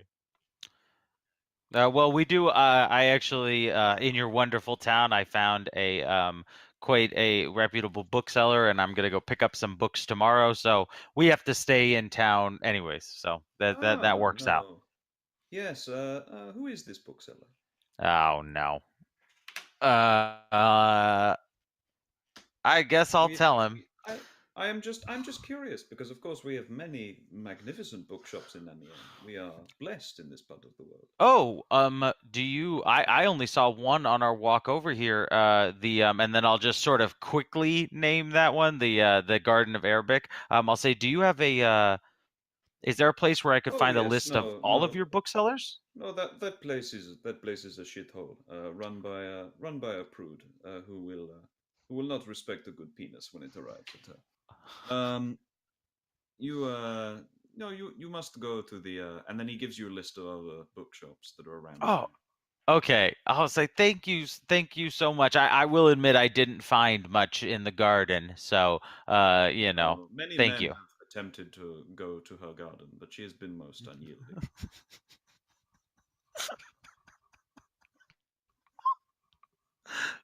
I don't Uh, really have much of an expression. I'm just kind of thinking, just sitting there, not saying much. th- Just thank you. staring blankly. uh, all right. Well, is there anything else that we could do for you? I mean, we are as eager to have this man apprehended as you are. Yes, no. I I suggest you remain vigilant. I apart from that, he interacted with you. Yes, did he say anything whilst he was attacking you? Did you hear anything? Gave him a note. A note. Do you still have it on you? It depends. Does Humphrey still have it? I mean, I don't think I would have thrown it away, but there's a chance, I guess, in the scuffle. So, yeah, Uh, I would. I presumed I would have put it in my pocket. yeah, Yeah. I'll say you've got it in your waistcoat pocket. Yeah. Yeah. I'll hand it over happily. I'll say, oh yeah, I do actually. I still have it right here. Here you go. Mhm. Oh, so this is from another man. It says. No, it was from Dieter because I think Humphrey recognized it as not his handwriting and that Dieter was trying to forge it. Oh, so you know Yes. both their handwriting. Ah. I know the other man's handwriting. I don't know Dieter's Ah. handwriting. But I do know the other man's and that it wasn't his. Mhm. I also when we went out to this location, that was when Dieter jumped my friend. So then we were able to Ah. sort of piece it together. You talk of this Dieter as if you know him. As it were, we are analyzing his possessions, and he does have identification on him. But have you met this man before? He looks towards Humphrey. Oh, yeah, absolutely. I apologize. I'm so used to talking with my friends here that know the story that I forget that not everyone does. Yes, Dieter is the nephew of one of my uh, professional rivals, if you will. But I will be honest, he has never acted violently in the years that I've known him. How many years? Just I'll say 10 or something. Yeah, Uh, in the 10 years or so that I've known him. he nods and says, Men can snap sometimes, especially this far down in the country. Madness is a strange thing, but it arrives sometimes very quickly. Vraiment vitesse, and we must watch out for it now. Oh, absolutely. Yeah. As you said, constant vigilance. Good. I am glad I can rely on both you gentlemen. Cigarette? He offers them. Yeah. Humphrey will take one. Okay. Yeah, it'd probably be in our best interest not to offend him too much, considering his power and Sure. how corrupt he could be. So yeah, I'm gonna play along. Yeah, this man is roughly like a stereotype of the corrupt French provincial policeman by this point. So yeah, the cigarettes are good quality as well, like good tobacco level, good draw. You can tell I don't smoke. I have no idea. Yeah, I don't either, but Yeah, Humphrey does. yeah. So yeah, you enjoy a little smoke in his office and discuss. You basically recap the adventure. He's quite inquisitive as to what occurred. Yeah, he'll inquire about the conductors and the guards, make sure they were okay, and yeah. After that, it kind of ends. The interrogation just sort of winds down, and he says, "Oh, you are well. That the questioning is officially over. Tell me about your lives." and like he goes into a more friendly manner.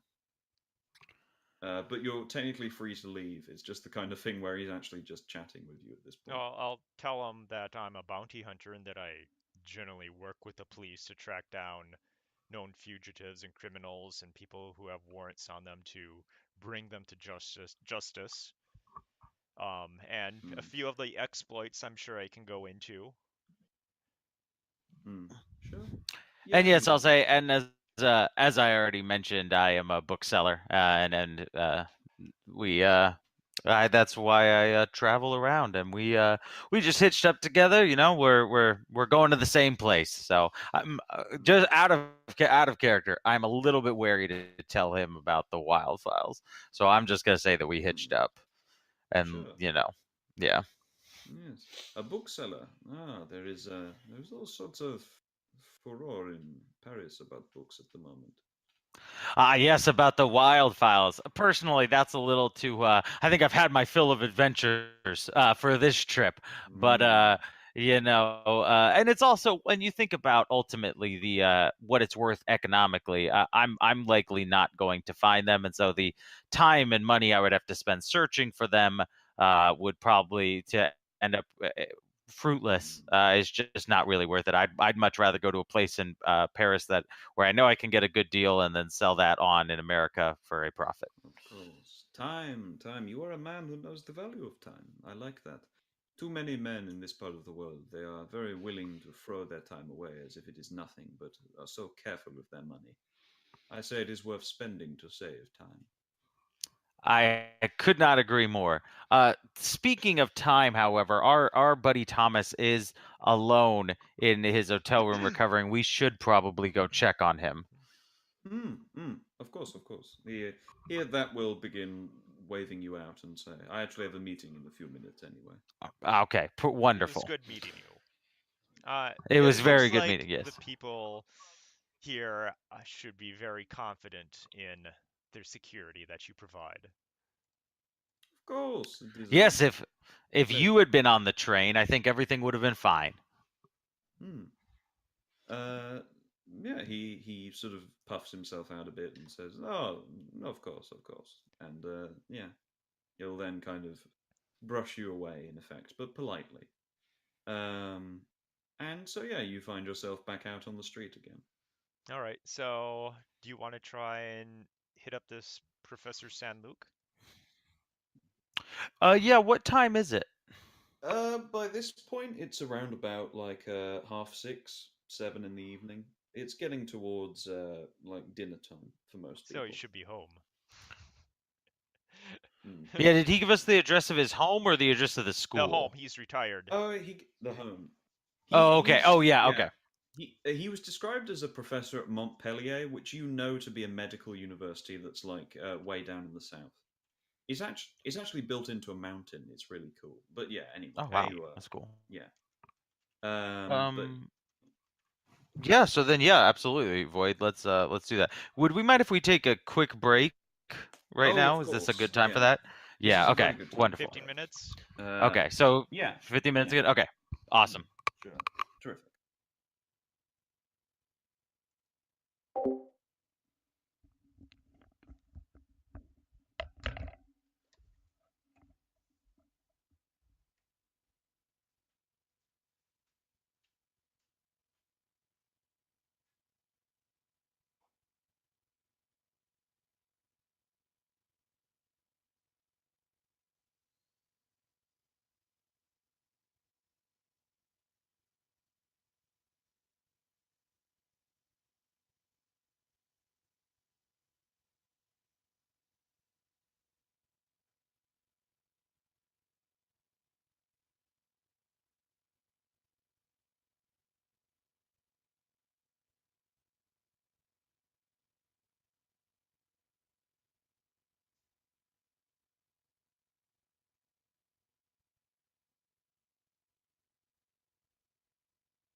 Hello?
Yep. Hello? Hello. Hello. Is, Yeah, I ah, just got terrific. back. Yeah. Yeah. Fantastic. We will return. It's funny, I was in a Call of Cthulhu game yesterday, and on the group, the person who set it up has just uploaded a full video they've made of like the Google Hangout session, and they didn't tell any of us. By the way, I'm going to be recording this. Yeah, they should probably. I was glad that you asked. I mean, Yeah. like, I don't care, but yeah, No, that was that. You should definitely ask first. You Yeah. have no yeah. idea who Um, might have some issue with it. Yeah, especially if you Yeah. don't know who you're playing with. So, no. Yeah, that's So, meanwhile, we shall return to the city of Amiens as you walk along Boulevard Prelesbre. Uh, yeah, so you're heading down to the townhouse, I yep, take it, of Professor Jean that's Luc correct. And also, Yes. just to make sure that we have what we and have, his brother Picard. I believe it was either Martin or Humphrey that when we were in possession of the clothes that we shook them and got some of the dust into a container. And I assume someone Yeah, has that container with us. that. Yeah, Martin has it on Martin, him. okay. Do we Tom. want to maybe run back to the hotel and get that? So I mean, he's already looked at the dust, so I don't know if that's gonna get us anything, but if we need it, we have it. Hmm. I asked Humphrey, of course. Yeah, I absolutely. Yeah, that Okay. sounds like a very good idea to go get it because he might be able to help us. All right, so we'll Hmm. stop at the hotel and get the container from Humphrey and have it with us. Do you mean from Thomas? Oh yeah, Thomas. Sorry, So I not yeah, me names it's no good. fine. It's me name's no good. It's more than fine. So yeah, you head on back. Um, you see that Thomas has kind of ordered a wide collection of liquids and meats from room service, and has begun like patching himself up. He's created like an impromptu intravenous system that he's like feeding particular combinations of alcohols into. Through an intravenous. Yeah. He's like fashioned an intravenous out of some tubing that he's gotten from somewhere. Okay, that's almost a little bit terrifying, but you know what? He knows what he's doing. So yeah, Thomas, we've just come for the Yeah. container of powder. Oh, it's in my jacket. He points to his jacket, which is sort of on the chair. All right, we'll grab that and we'll leave him to his devices. His literal His devices. literal devices. Yeah. Yep. Yeah. So you head back out, freshly powdered. And yeah, it doesn't take you terribly long to reach the townhouse.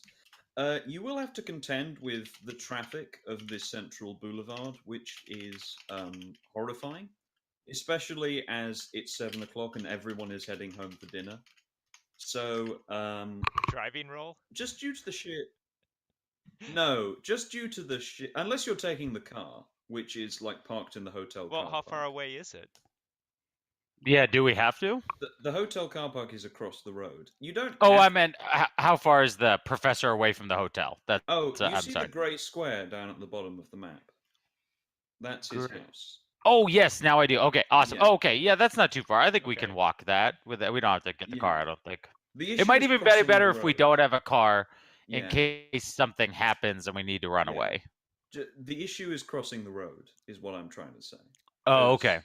There's such a dense quantity of fast-moving traffic that, yeah, I'm going to ask for a dex roll from each of you. Oh boy. Okay. Oh, this sounds dangerous. Unless you want to figure out another way to cross the road. Well, I mean, what are Well, other there's people no- doing? I mean, we can't be the only ones wanting to cross Other- the road. Other people are not crossing the road. They're just waiting. You see that some people have like set up outside cafes and are just waiting for the traffic to So die. they're just standing there and waiting for it to go away. Yeah. Yeah. Oh. Well, as an American, I do not wait. So I am going to charge across the street in the next opening I see. Make me a. Oh, that's Yes. Void. There you go. Yeah, that's void. So okay, this is the real problem. Hey. Hey, there we go. Oh. Yeah. Like nimble, graceful spider monkeys, you navigate through the traffic. I'm going to say just because you were hard, Humphrey, you almost get hit by a car, but you instead, like Starsky and Hutch style, vault across the front of it Awesome. and land on the other side. I'll just turn to Void and I'll be like, where were all of these guys when I needed them driving with the train? But you do it as you land whilst doing finger guns. Very Yeah. graceful. Yeah. Void, meanwhile, you just bring back your trenches training and charge across. Now or never. Yep. So yeah, you're on the other side. That dex roll went noticeably better than the last two Yeah, you made. a little bit. Yeah. So yeah, you can head down to his townhouse, which is sort of on the Place de la Garde, whatever that word is, which is quite a nice kind of upscale market. You can see that his townhouse is like one of it's a flat basically, but it's a very nice flat. So yeah, there's a buzzer down at the bottom. All right. Well, let's see. First of all, are there any signs or signages as we come up to the house, or on it saying? Yeah. I mean, yeah. There's the insignia of the house itself, or right, just the signage. And there is a mailbox that an apartment style mailbox that says Professor Jean-Luc. I'll say to Void, Humphrey will say, before we go in, similar with the cop, we should probably discuss exactly what we want to tell him and what we don't want to tell him. Well, right now, I don't think there is much to hide from anyone because we don't know what's really going on, right? I mean, we have no Well, so idea I guess in reality, right? yeah, We I guess. So, are we just gonna go in there, tell him about the train, and see what he can tell us about the powder? So, yeah, so the powder that he received is from someone out to get you, right? They attacked you, or Yeah. we have no idea, probably to kill you, to get something that you have, maybe. So maybe that will make him more willing to assist you. And we need to kind of, if there is something unusual with this powder, we have to make him feel as if he can tell us and that he's not necessarily crazy, right? Okay. Yeah. So yeah, we should just. Well, maybe we could even tell him our idea about maybe he was using it to sneak out of the bars or something. Like, yeah, I think we The, should just whatever we do. I think we should probably I keep think any I sort think the of more supernatural stuff on the DL. I don't know. I think that might be the wrong direction. I think the more Oh, okay. outlandish we make it sound, the more willing he is to talk about it, so that he doesn't feel so out of place if there is something supernatural about this powder, because he did not want to Okay. tell the officer about it, right? All right. Yeah, I'm okay with that. All right. Then we hit the bell. Hmm. Um. Sure. So you hit the bell, and yeah, shortly afterwards, about 2 minutes or so, a well-dressed gentleman walks up to the front and says, "Qu'est-ce que c'est?" Does this look like a butler or does this look like the professor of age? He is of a significant age. He conforms to the professorial stereotypes, large bald head, monocle, that kind of thing. Professor San Luke. We're American. Oui, Can quoi? Oh, good. You do speak our language. Um Non? Je ne comprends pas. oh, no, maybe he doesn't. I thought he said something in Yeah, English, but you know that means I don't oh shit. understand. I'll say uh ooh um is there anyone that speaks English in your house? English? I'll just do that sort of innately American thing of saying it English. louder. Yeah, yeah. For some reason, I did my hands with like a Bernie Sanders gesture there, for whatever even though you couldn't see it. Powerful special interests. No. Yeah, he anglais. I take Uh, Uh, out the powder and I point to it, and okay. then I put it back in the backpack, and I hand Mr. Humphrey the French to English dictionary. oh, okay. Yeah, here we go. Yeah, I'll say I'll try and look up criminal and powder, and maybe those two, maybe I'll just say Sure. criminal powder in G- French, or am I butchering French? g- I could even try and do it. Let me look give me a library use check, okay. just to see if you can If do I it can quick. find it. Yeah. If you no, not if you can find it. If you can find it quickly enough that he doesn't just like get bored and leave. Yeah, Hey, there we go. you find them fairly easily, and yeah, let me just look it up. So yeah, you see quite easily that the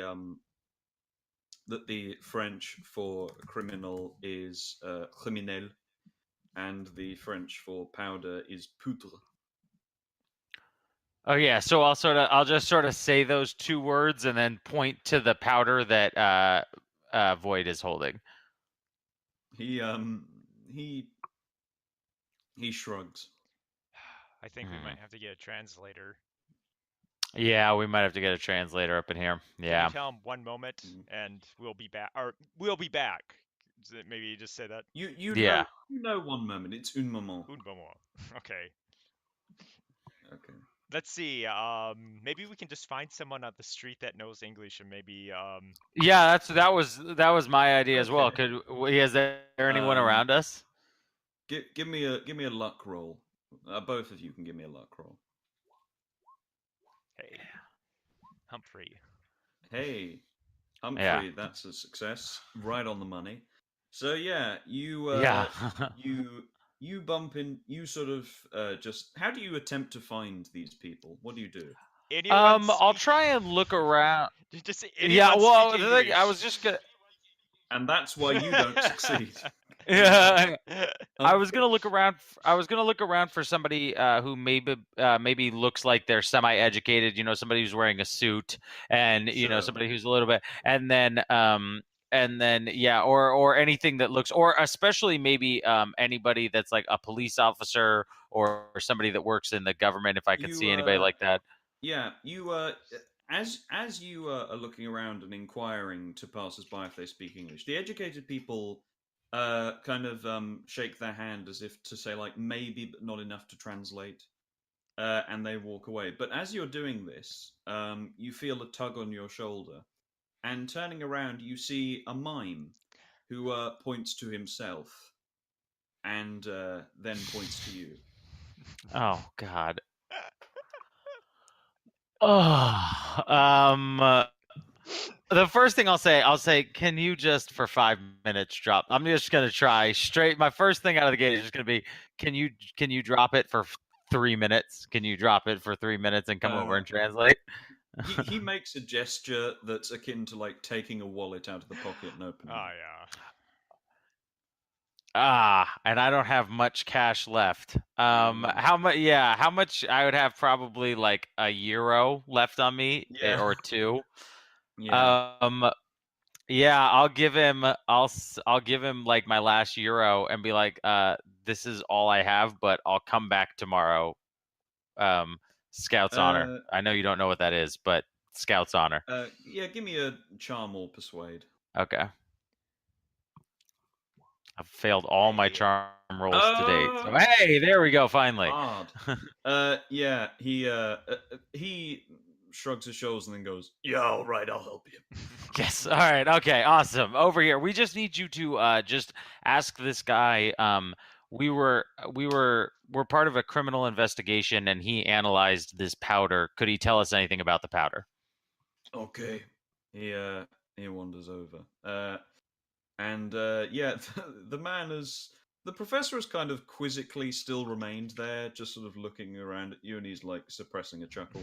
And then as you come back with a mime in tow, he looks at you very questioningly until the mime says, in this kind of very gruff workers' New York accent, like, le poudre, quand est votre station sur la poudre avec criminel? And he nods and opens the door.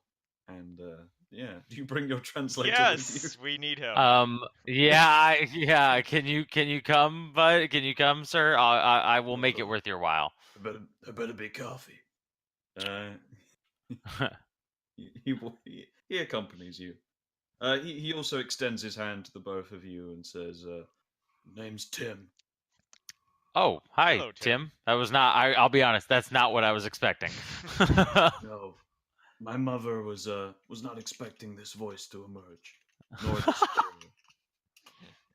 This is Okay. awesome. You can also see Yeah, it really he's is. he's kind of now that when he was a mime, he was very lively and cheerful, but now that he's stopped being a mime per se, you can see that he's quite a portly, thick-set man with a gruff expression. And yeah, he'll waddle on up in the continuous mime stance behind behind the professor, who yeah, this has gone far better than I could have anticipated. And yeah, you will reach the professor's apartment. He will walk inside. The mime will ask for coffee for you all, and he will. He seems to quite like Tim. He seems to be taken with him, and so yeah, he obliges and brings you all coffee, and you all sit down on his sofa. Tim the Mime. Okay. Yeah. I like how I'm adding this to my sheet. Tim is an important character. A random mime that You we have never found. know. You never know. You never know. That's true. You never know. All right. Who was the boss of your campaign? Well, it was interesting. So yeah. All right. What do you want to The ask? powder. We were told that you The took a powder. look at this powder here. However, you didn't have much to say about it other than it was perhaps peculiar. We were wondering exactly what were the properties that you found interesting or peculiar about it. Yeah. The professor talks to Tim, and Tim nods and says, "Yeah, apparently he says it didn't have any compound properties that he expected it to have. His work in forensics teaches him to like base his analysis off of like shit he's learned before. I don't know. He said a lot of fancy shit in there as well, but yeah, basically, he it scared him because it wasn't like anything of this earth. So, if it wasn't the Hmm. properties that he was expecting, what properties did it have? Yeah, Tim turns around, asks him that. He considers the matter. You can see he's like shifting in his seat a bit more. He's getting a bit agitated about this questioning, and Tim promptly nods and says, "Guys, clamming up on me a bit." But he basically says that it has a number of properties that coalesce with each other in a way that would indicate it can induce different states in biological matter. I don't know what the guy's saying, but he's basically saying it's like a magic powdery shit. I don't know. There's some celestial heebie-jeebie. So, Okay. Well, Tom, we don't know if the police told you or not, but this powder was associated with a man who seemingly disappeared from his cell, and he left only his clothing and this residual powder. If you say it interacts with different states of biological matter, would that be reasonable to assume it had something to do with his disappearance? Yeah. Tim will again translate in his thoroughly Brooklyn accented French. And yeah, and the professor will nod and offer the answers back to Tim. You note that he talks to Tim rather than to you, but that's kind of to Yeah. be Yeah. expected. Um, and yeah, Tim nods, turning back round and saying, uh, hang on, sorry. What was the question you asked him? So I asked whether it was reasonable to expect that this powder, since it had interactions with the states of biological matter, as you said, that it is reasonable to assume that it could have had something to do with his disappearance, his uh, Hmm. being able to escape the cell. Yeah. So the prof guy he says that it could reasonably be that he doesn't have a terrific deal of experience. He says that what he saw uh unnerved him, and says that frankly at that point you want to go to like a quantum physics professor kind of guy, because this is on like some particle theory level Einstein. Wait, he's not in this time period. Shit. It operates on some some level beyond biological comprehension. If this is matter that you've never seen before, is it worth anything? Uh, yeah. Tim asks him back, and the professor nods and yeah, and speaks to Tim, and Tim turns around and says, "Hey, the prof guy says it's worth like a lot of shit that's in the Louvre. It's the big money. It's the moolah." Hmm. And Dieter is running Yeah. around with a bunch of it. Can Yeah, can I say, can you give me a psychology check? Sure. Both of us Yeah, are just Void, just Void. void. Okay. Yeah. Oh, sure. Tim is eyeing up the powder in a way that you think, now that he's learned it's valuable, he might try and take off the lid. All right. Well, I take the powder and put it in my pocket. We'll get that Okay. temptation out of the way. Yeah. Let's see. So Uh, I look at Mr. Humphrey. I don't know. I think he told us pretty much what we were expecting, right? Yeah, I think. Yeah, I mean, it's good to get confirmation though of what we already Well, I thought. needed the confirmation. You maybe not so much. Yeah. Oh no, absolutely. No. I'm glad we got 100%. I'm glad we got. I'm very glad that we came here and got confirmation. So, oh, yeah. wow. Okay, well, gee. Um, I guess that is it. We don't need anything else. Mm. Uh, the yeah. Tim will question the professor.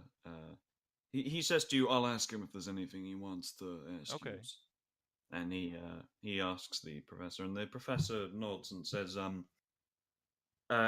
some things to Tim, and then Tim promptly responds with, "Yeah, so's the professor wants to know that when you saw the event, um, or when you saw the powder in the cage, um, how how had it arranged itself? Like, was there any on the bars at all? Had it spread out?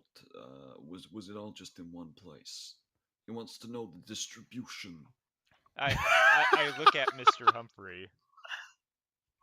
Yeah. Why is my saying distribution in a Boston accent? I don't know. There's something about the way you said distribution. I found it very, very funny. But I find everything funny, so it's just one of those things. I guess Humphrey will do his best to recall what the distribution of Yeah, the sure. powder is. Yeah. You can recall fairly easily that there basically was no distribution. Like, it was all in the cloves. It Oh, hadn't okay. spread out of the cloves at all.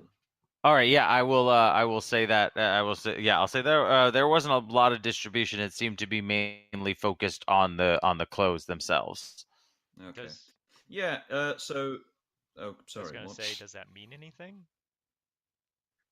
Well, yeah. Tim nods and conveys that to the professor, and the professor's eyes kind of widen, and he speaks a long dialogue back and forth between Tim, and then Tim nods and says, "Okay, so what me and the professor were talking about is basically because of the I'll condense it down for you. Because of the way matter, biological matter, like the skin and the stuff, because of the way that interacts with physical ores and metals like iron that would have made the bars of the cage and the like. It's basically possible that the powder, no matter what it was made of, could actually have, if the distribution was not around, could have caused him to move through the bars. What the professor is basically saying is that the powder caused him to leave that place entirely and go somewhere else. And Okay. Void, did you look at the powder before you put it back in your pocket? Um, yeah. I mean, I guess I have to look where I'm Okay. putting it and Yeah. everything, right? Yeah. So you would have noticed that as you hold it up to the sunlight, because basically you're sitting on a couch and the sun's kind of dimming at this point, but there's still sunlight streaming into the room. As you hold it up to the light, unlike the sort of artificial light that you had looked at it before inside the train, you can see that it's sort of glowing a translucent purple. It's not white anymore. And the professor at that will kind of snatch it from your hands again, assuming you let him. Yeah. Yeah, and he'll look at it up and down. He'll actually take some over to a microscope he has in the corner, and And then, when the microscope isn't in the right position, he'll frustratedly pick it up and put it on the coffee table and begin analyzing it closer. And he does that for a few minutes before picking up the microscope and putting it back and saying,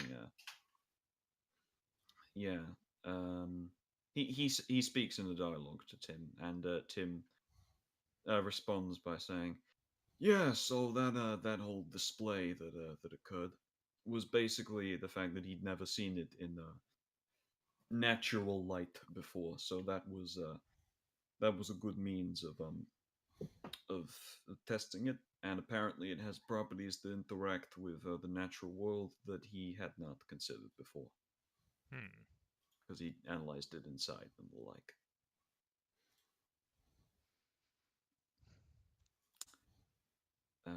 Let's see. Yeah. So So we, at we that, could try a few different things. We could try maybe heating it up. We could try cooling it down. We could try sprinkling it on some plants. yeah, I don't know. I, Tim. I, I I look at Humphrey though. Hmm. Do we want to just try and experiment on our own, or should we try and work with this guy?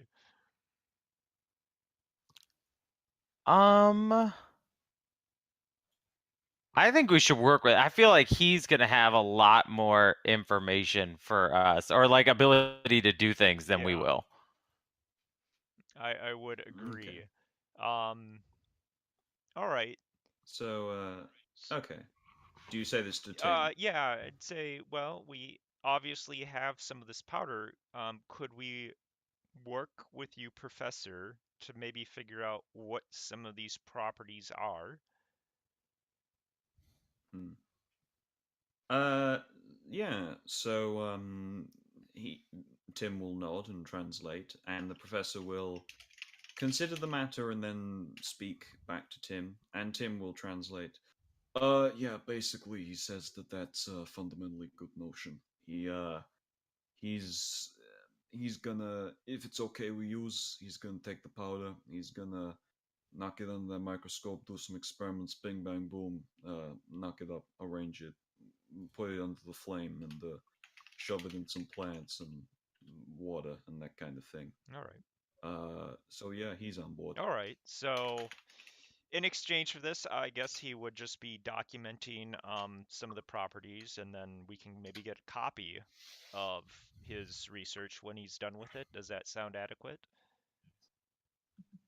Yeah, Tim will again translate that, and the professor gives a short reply, which Tim translates as, "Yeah, he wants to know you's address."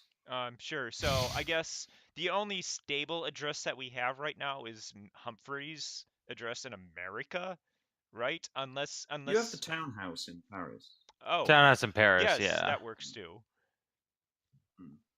Yeah. So Humphrey, you'd have that on you in like an address book. Okay, yeah, I'll be more than happy to give that to him. Okay. Yeah. He'll nod. You do notice that as you hand it over to him, Tim actually does take a look at the paper sideways as well. He seems interested.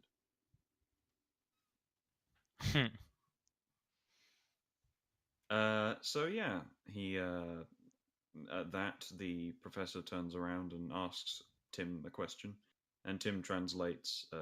He wants to know if we're done here. Yeah, well, as far as I can think, I can't think of anything else to ask him. Yeah. No, that's probably that about covers it, I think.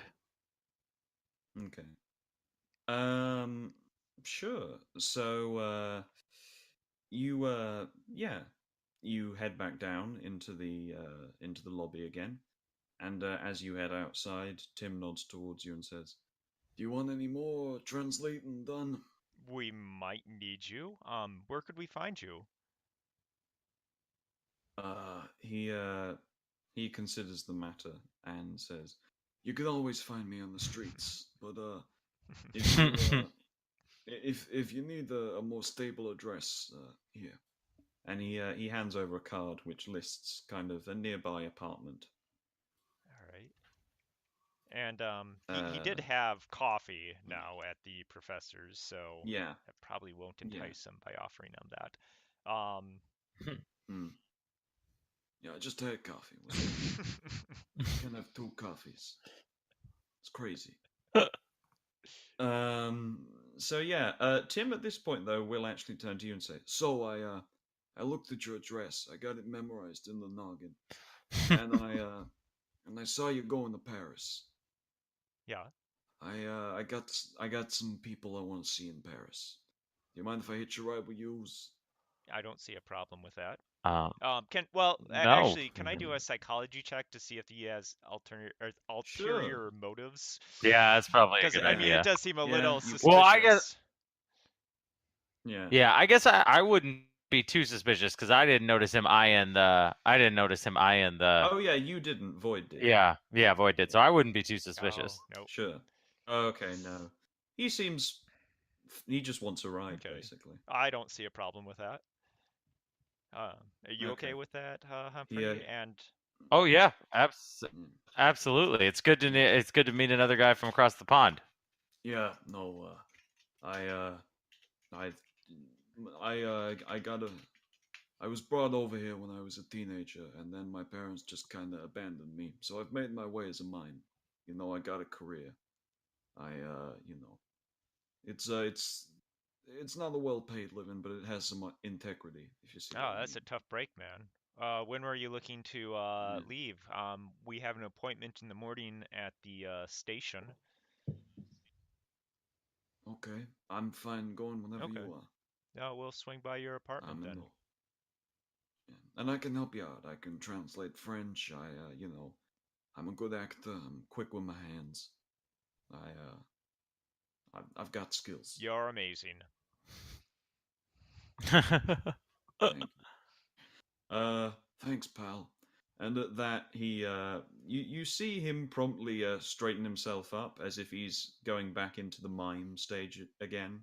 Like he turns around and begins gesturing with his hands, and he begins gesturing as if he's climbing into a car, and then yeah, he then promptly begins driving along. But you do notice that despite the fact that he's technically just sort of flailing his legs to drive, he's actually moving at the speed of most of the cars on the road.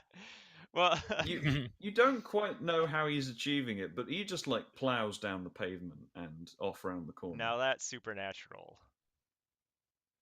Yeah, I'm gonna need you to make me I won't say sanity, but a power roll of some kind. Both of us? Yeah. Okay, yeah. Oh. Ooh. Yeah, Humphrey, I'm gonna say you lose a point of sanity. Okay. As you don't know what the fuck's just happened. As a man just formed a car out of air. The mime made you and lose fled sanity, down the- which is pretty typical. Yeah. Why is he in a box? The box isn't there. Do you know that David Bowie trained as a mime? Oh wow. I Yeah. did not know that. Well, he Yeah. was, yeah. Oh. Yeah. Anyway, so you what do you want to do? Well, Now- let's see. Can we think of now that we've anything else? I established- mean, I still need some handcuffs. I didn't Yes. want to really ask that Sure. kind of criminal police to tell me the correct direction. You might be able to help me track some down, Mr. Humphrey, but they tend to be super useful. You think we can find any place? Yeah, I'm sure we could find something if maybe we could go to I don't actually know. Yeah. So now that we've established Tim as a recurring character, that's good. Yeah. I'll say you can buy some handcuffs pretty easily. There's in fact, yeah. Why don't you do me a spot hidden? Okay. Okay. Why don't Humphrey do me a spot hidden? Do a spot hidden as well? Sure, no problem. Yeah. I didn't. Hey. Did that go there? Ah. You find a shop like sort of in the center of Why have I forgot the name of this town? Of Amiens. And yeah, you find a shop in the center of Amiens, and it's kind of down a back alley. And as you look down, you see that yeah, it's how you say an establishment l'amour. Uh, it's got like leather costumes displayed in the window and handcuffs. Oh, okay. You Got it. found a place that sells handcuffs. Well, when in Paris. Right? in- Yeah. When in Yeah. Amiens. Yeah. Do you go? Yes. I mean, yeah. Okay. Yeah. As you go in, there's a French woman like with a large red boa wrapped around her neck and a red corset that is showing enough cleavage to drown a small child. And yeah, and she will sway towards you and go, "Oh, monsieur, quelle est votre prédilection?" I say wee wee, and I You- go over to the handcuffs. Void, you notice that she is stroking your crotch. She's stroking my crotch. Yeah. There you go. All right. I go over to the handcuffs and I inspect them. Are they Sure. like quality handcuffs, or are they like just sort of crappy? Give give me an appraisal roll. Oh boy. Yeah. Oh boy. These are these are average handcuffs. That doesn't seem right though. Let's see. I'm gonna open up the book, French to English, Why as does- she's stroking. Why does it not seem right? What seems at all strange about this shop? I want to see if I can find a word for high quality for French, Okay. and I want to Sure. use that word while pointing at these handcuffs. Yeah. Give me a library use check. There Oh, you go. yeah, you can quite easily find like words for you can find the phrase of like is this high quality. Okay. And yeah, she will nod and oh, vraiment high quality. And yeah, she will as if to demonstrate, she will handcuff herself to you. Unless you attempt to dodge.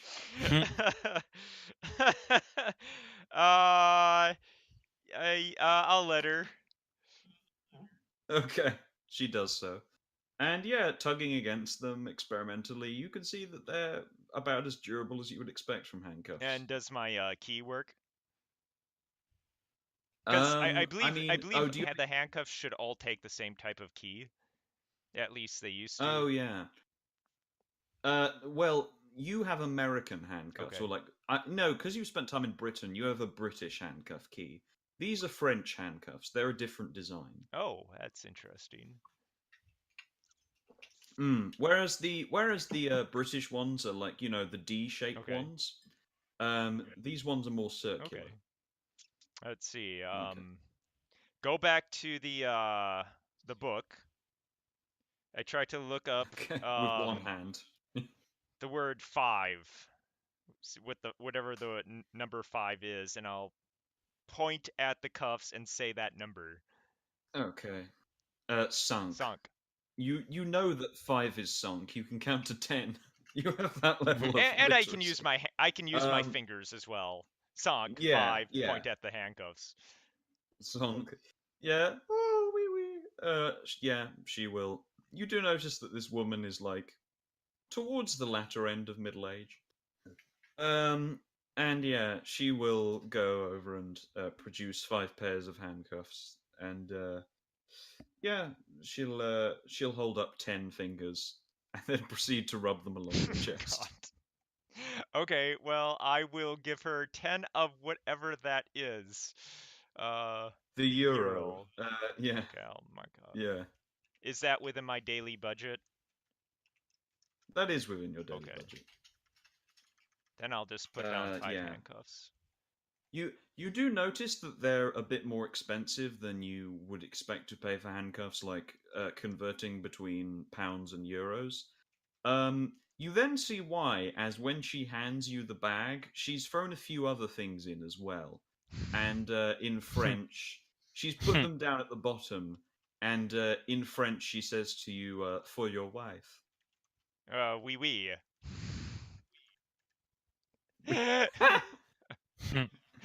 So yeah, do you want to look at what's in the You know what? That will be a surprise.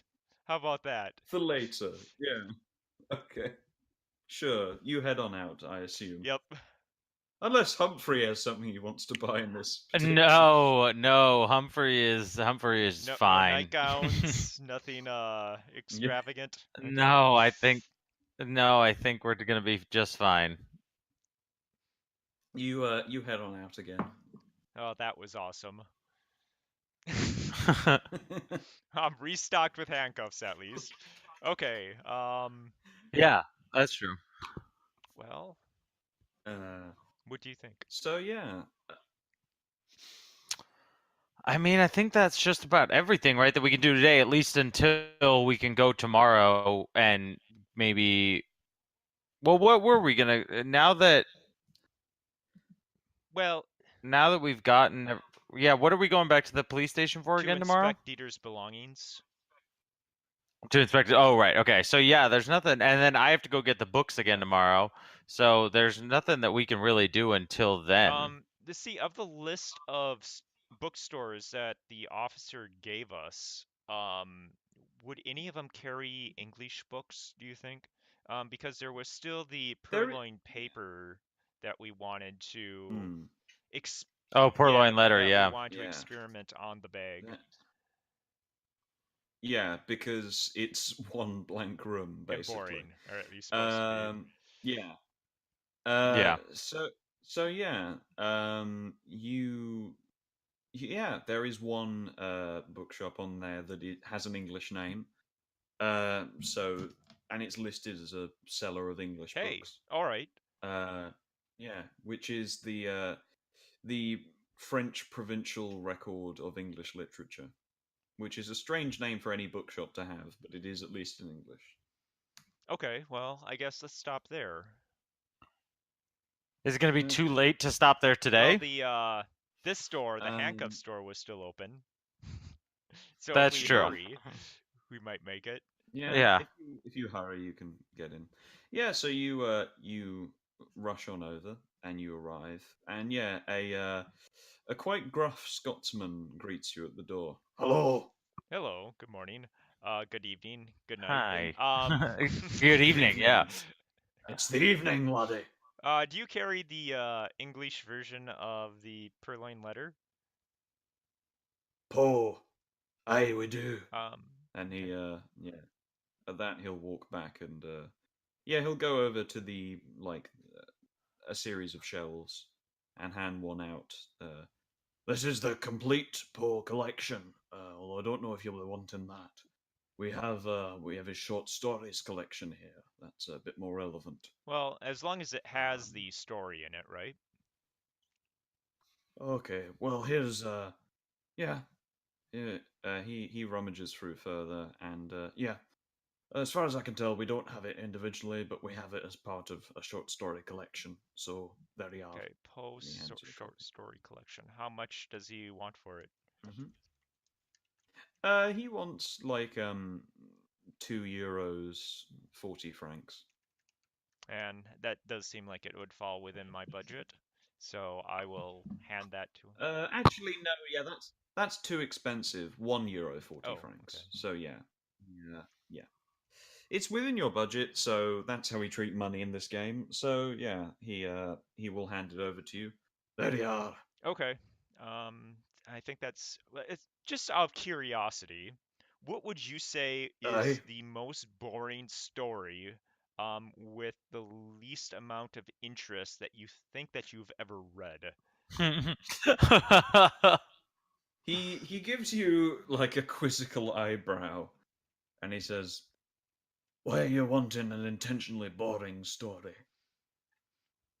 To put myself to sleep. Paul, I was just about to say Yeah. the same thing. Yeah, very, very good for when you can't sleep. He you know what? I'm gonna have him do a just an education check here. Just to see if he does remember. I think it's necessary. Oh, he does. Yeah. So he will nod and say, "You'll." There is one story that we stock here that is incredibly boring. Are you interested? Yeah. Good. Nobody else fucking is. And yeah, at that he will wander back, and yeah, he will emerge forwards. He's going to spend quite a while in the show. So, do you want to discuss anything while he's gone? Well, we can look to see what he has. I mean, Humphrey, this is Sure. your expertise, Yeah. right? Yeah, I'll take a gander around the store, see if there's anything that sort of catches my eye while I quickly And peruse. he might have something on the occult too. You never know. Yeah. Sure. So, yeah, he give me a library use check. Sure. Hey. Okay. What did you get? Oh, I'm sorry. I have 56. Under 65. Okay. Yeah, you looking around. What are you looking for? Anything in particular?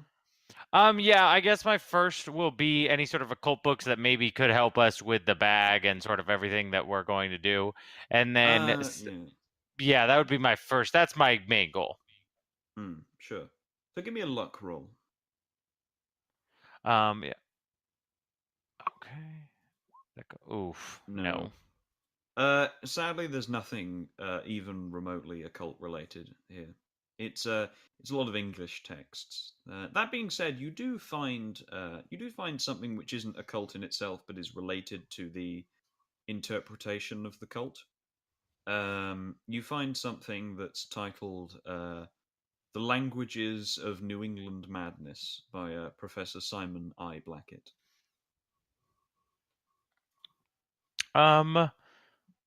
Okay, yeah, I'll take that. Well, I don't really have that much. I don't really have that much money. I'll ask him when he comes back. I'll ask him if he can put it on hold for me, Find out until Until tomorrow. find out Tomorrow. how much it is. Yeah, that's yeah, Yeah. I'll Okay. ask how much it is first, but then yeah. Okay. At this point, he returns with a he dusts it off, and yeah, he says, "Here we are, most boring book ever penned," and he hands it over to you, and it is called "The Portrait of a Lady" by Henry James. All right, yeah. So this is the most boring book you have. Real boring. Real boring. Side note: this is a book that some people like, but I find to be intensely boring. Okay, all right. Can you give me an You've heard of Henry James, right? Yeah, I've heard of Henry James. Yeah, I just have Yeah. never read anything that he's written. Yeah. Don't. Sorry, you were saying. can you give me a Drake? synopsis of the story? So, yeah. So this girl from Albany is invited by her aunt to visit her husband near London following the death of her father. And to visit yeah, and there this girl meets her uncle and a cousin, and a neighbor proposes to her, and then she declines that, and then she declines him, and then there's basically the stuff that happens. He grows ill, she goes, and you can see him sort of drifting off as he's attempting to convey it to you.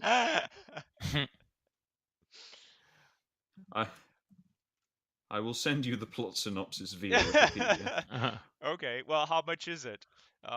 Assuming no one wants to read The it. book also does look exactly like that copy. It is a US first edition. Okay. He says, "Just take it and go. I don't care." Well, by the same token, what is the most interesting book that you've ever read?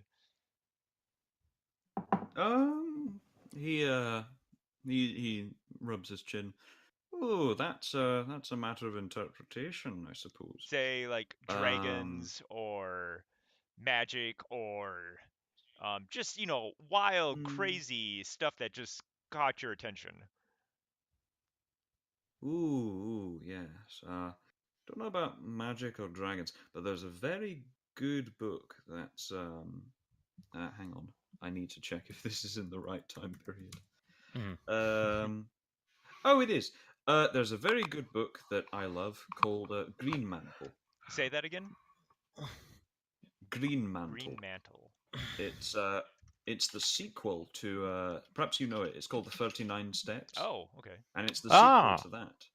Yeah, and it's really fun and interesting. It's like one of the best boys' own adventure stories I've ever read, but it's much grander. It's set during the war itself, and it's about he travels to the Ottoman Empire, and there's these terrific descriptions of the culture there, the environment, and there's a lot of in-depth intrigue about it. It's very action oriented, but it's very meaty in its subject matter as well, and quite in depth, if you see what I mean. All right. Well, that sounds like something And that. he does seem engaged talking about it as Okay. well. Well, that does seem like something that Void would end up reading since he did read the 39 Steps Mm. previously. You Yeah. have a copy on hand? Oh, a few. And he goes over to the shelf and hands you one. How much? Oh, yeah, they're €1, €1 40. Okay. So I'll take these three books and thank you. No, no problem. I think I'm done. Wait, did Humphrey want to ask him something? um, no. I mean, I did want to. I did ask, yeah, if how much the book was going to be, and if he could hold it for me, the one that was semi based on the occult. So Yeah. yeah, I was going to ask if he could hold that for me. Based on the occult of New England, but Yeah. sure. He nods and says nobody's actually taken an interest to it, so I'll be fine putting it aside. Okay. Thank you very much. I have some errands to run tomorrow, and I will be back. Sure, How sure. much did he say it was? So yeah. Oh yes, sorry. He says it's €1.70. Oh, okay. Do I, Franks kind of operate on a system similar to do I cents. have enough that I could just buy it? Okay, Yeah. I'll just do that and give it to Humphrey. Oh, thanks. I mean, yeah. Okay.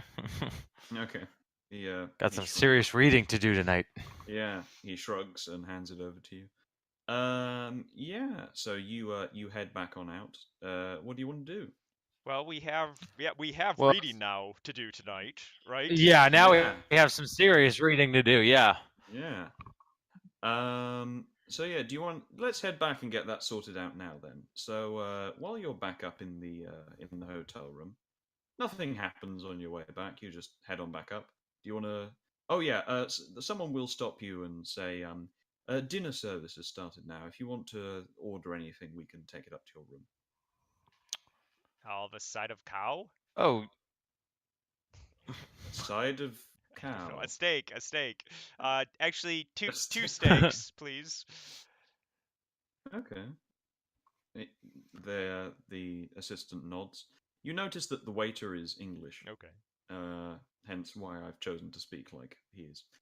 But yeah, he heads off, and as you are preparing to get some reading done in your room, oh wait, yeah, did you say how you want your steak done? He also will ask you that. One medium and one very, very rare. All right. Uh, he nods and says one sensible and one French. Got it. And he uh, he will head off. And yeah, when you're setting up to read in your room, two steaks will arrive. One very nicely cooked with a trace of pink in the inside, just as it's good. And yeah, the other is basically just a raw slab of beef. Mayhem gets the raw slab of beef. And Hmm. after we're done eating, I curl up with him and I start reading. Okay. What are you? You're reading Green Mantle, I assume. Actually, we decided that we wanted to use the Purloin Letter as the experiment on the bag, so I didn't want to change that up Ah, quite yet. So I want to get that one out of the way okay. first. Okay. Sure. I'm just gonna see if it's available on Project Gutenberg. It is terrific. So yeah, you And okay. I have actually read that since the Yeah. last encounter, Oh, just right. Oh, good. just so that I Good. was prepared. So oh, great. So yeah, you read the Purloined Letter. I don't know if it's necessarily the kind of book Void would find terrifically interesting, or the kind of Well, it story. is very, very Um, Sherlock Holmesy, so I could see yeah, a little bit of interest in that regard. yeah. Okay, sure. So you read it. You have a you do enjoy yourself a bit, but at the same time, it is also very easy for you to see why Humphrey would have Yeah. recommended it. Yeah. So yeah. Isn't it funny how a large part of this game has devolved into what is the most boring thing we can find? Right.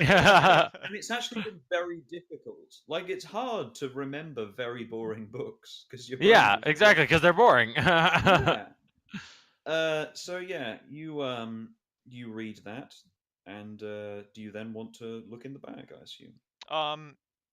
Well, when Mr. Humphrey and Martin are awake, right, to have some sort of Okay. Yeah. recollection of confidence, yeah. Yeah. Thomas is asleep at this point. Oh, Yeah. should we wait till he's awake, Um. or should we wake him now? I think we let him sleep. Should we go ahead and As long as we can check the bag, that seems relatively safe. okay. Sure. So I'll take So do you check it now? yeah, so I'll take the Oh, cuffs sorry. off of Thomas and retrieve the bag. Okay. And let's see, let's open it. So there's actually a few things that we could probably try and do. Do you want to Okay. handle this, Mr. Humphrey? Because you're the Um, educated one of us two, and you know I'm an idiot and I don't really know what I'm doing. Oh, I mean, handle it if you mean by handle it, look into the bag. Yeah, I can look into the bag. Yeah. And do some experimentation, right? So Oh, okay, yeah. Yeah, I will try and focus on the Purloin Letter and then open up the bag. okay. Oh, so you've read it as well now. Well, yeah, we had said that my character had read it Yeah. previously. So I just want to Okay. be on the Yeah. same level. Sure. You know what we could try and do? We could both Um. try and focus on the same story at the same time and see what happens. Because I think Okay. before only one person could use it at a time, but that might be because they were thinking of different stories. So yeah, you open it up and you both look in at the same time, and yeah, you at that you see a dark little back library or book closet, and two well-dressed men inside, and a narrator in a thickly accented, archaic French accent says, "At Paris, just one dark, gusty evening in the autumn of 18, I was enjoying the twofold luxury of meditation and immersion in company with so on and so So forth." do we both see it at the same time?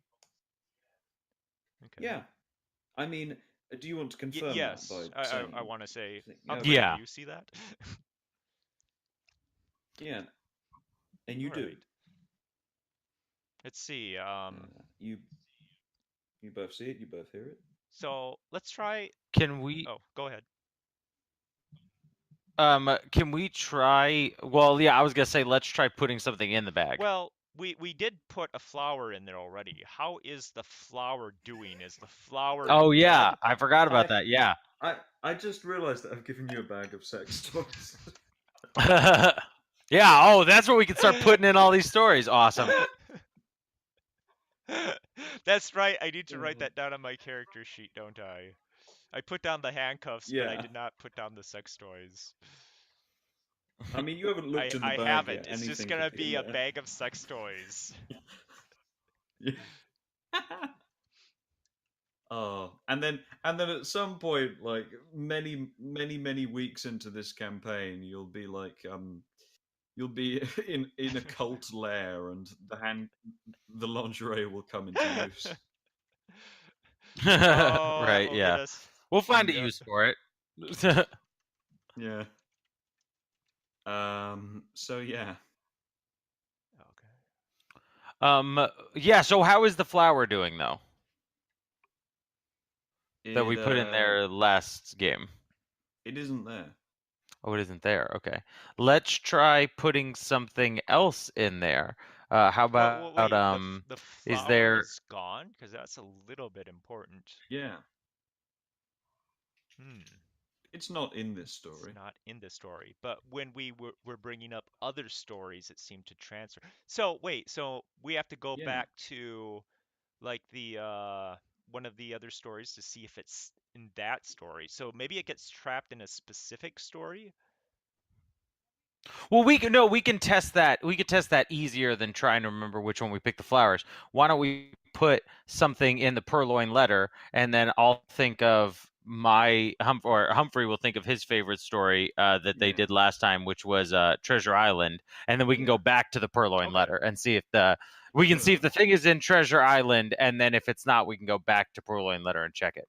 So we could use one of the sex toys, or is there is there anything in the hotel room? Is there like There are many like things maybe in a the hotel vase room. of flour? Yeah. Or okay, something that's like I'd say something around the size of like a toaster, something in that sort of like medium range. Is there like a vase with Yeah. flowers or Yeah, there's a toast rack, or there's a book. There's bookends. Okay, let's try what do the bookends look like? The bookends are actually sort of like carved depictions of elephants in steel. Perfect. That Yeah. seems very distinct that we could put in there and know what it Putting a was. book in Sure. might have repercussions. No, bookend. Yeah, but I'm saying that there's Bookend. books on the shelves with the bookend, right? So if we try and take a book and put that in a story, that might have consequences. Ah, Everything Everything explodes. we're not a bag of holding and a bag of we're holding. yeah. I think we'll be okay. Humphrey's willing to try it. Well, the bookend, yeah. we're ready to try. Okay. Okay. Yeah, the bookend. Yeah. Hmm. Yeah. So Humphrey will go grab the bookend and then put it into the bag, like sort of putting it in to the purloin letter scene, almost, if that makes sense. Sure. You put it in, and okay. You put it in, and when you do so, the story restarts. The camera pans back in from outside the window into the story again, but you can see that in the backroom library that the two characters are sitting in, one of the bookends has become the steel bookend. Yep. So it Okay. integrated itself into the story. Now, do I see that as well as Mr. Humphrey? Okay. Yeah, you're both looking at the same thing Okay. still. Okay. Hmm. So I'll say, okay, so now I'm going to close the bag, and I'll close the bag, and I'll think of Treasure Island now, and then reopen the bag. Yeah. Okay. You think of Treasure Island, you open it up again, and yeah, same narrative. Door is kicked open by rowdy pirate man who brings his chest in, and yeah, the scene just occurs. Is I guess I might have to roll a spot hidden check for this or something, but do I see the bookend in there anywhere? I mean, yeah, roll me a spot hidden if you want. Yeah. Okay. Okay. There we go. Ah. No, you don't see it anyway. Okay, so I'll say to Void, I'll say the bookend is not in Treasure Island. Try a different story. Or we could go back to the purloined letter and see if it's still Oh, there. yeah, sure. Yeah, You want- so you wanna let's do that? yeah, let's close the bag and both think of the purloined letter and check if it's still on Okay. that one. Okay. You open it back up again, and as you do so, the camera again pans back in from the window. But before, when it panned through the frosted glass, um, it panned into a room where they were both sitting down and smoking. On this occasion, the protagonist, as it were, the okay. Oh yeah, no. C. Auguste Dupin, the narrator's friend, is actually standing, and he's holding his pipe in his hand, and he's holding the steel bookend, and he turns it over in his hands, and he sort of looks at it, and he then puts it back on the shelf, and walks over to his seat and sits down. Huh. And that was not what he did before. Can we just get through the entire story? Just let the story play out and see what happens when it comes to its end. That's a good idea. I like that. Sure. Yeah. Can we let's try and do that. Yeah, you do so. The incident occurs, and yeah, I mean it just carries on. The story is unraveled. I'm ashamed to say I haven't read it. I will soon. Okay. That's fine. Yeah. But yeah. As Dupin is wrapping up his investigations, I'm going to roll for Dupin. That's awesome. Dupin, yeah, the story just ends. So does the bag, the image just disappear, or does it restart? When the story ends, the image just fades. Yeah. Okay, so let's do that again. Here, let's I've got an restart idea. the story and see if the Well, actually, oh yeah, let's do that first because I also have another thing I want to test. there's Before, a but let's number do of that things first. that You're we right. can test, right? Yeah. But you're right. Let's do the purloined letter stuff first instead of constantly switching back. Because I would like for you to think of a story and see if the is in yours with just you looking at it. If that makes sense, what I just said. Okay. But didn't we already do that? Yeah. We did that for me, but I also missed the spot hit and roll and so yeah. Okay. But so the I bookend. yeah, and I'd like to see if it transfers because maybe since I put the bookend in, maybe only I can see it, and maybe if you didn't put the bookend in, you can't see it. Is something I'm thinking might be possible. But yes, let's see if we both DuPont. did see the bookend in the purloined letter, right? Okay. Oh, that's true. Yeah. Okay. As you're questioning this with the bag open, Mayhem will rummage from his bed, and he's going to walk over and he's going to start sniffing at the bag and poking at it. I don't think he's read a story recently. I'm of the mindset to let him Yeah. continue, but it's your dog, so I'm not gonna jump in Well, and say it that. hasn't- Like I'm not gonna say definitively. It is your dog, and it is obviously a weird bag. So if you don't want Yeah. your dog anywhere near the bag, I completely understand. But I'm Okay. of the mindset to let him Well, continue. wait. When Um, we were playing with this before, no two people at the same time can have two different stories running from the bag. It's either one person or another person, right? So can I start a story, or does Mayhem have You control of can. it? You need to close the bag and open it again. Okay, so the bag was open. Oh, right now it's when the story. Right now it's open. Yeah. The image has faded. Yeah. Okay. So he's not Okay. actually seeing anything, I wouldn't think, because that's not No. how the bag works. He's just sniffing at it. Well, does No. it smell? He's just. Does it smell suspicious or odd, or I mean, does it smell like leather? Not that you can tell. Okay. Yeah, it smells leathery because it's a Valise. I'm not too Um, worried then. Okay. Are you not gonna open it up again? Yeah. So I think what was it? Humphrey, what were you wanting to do?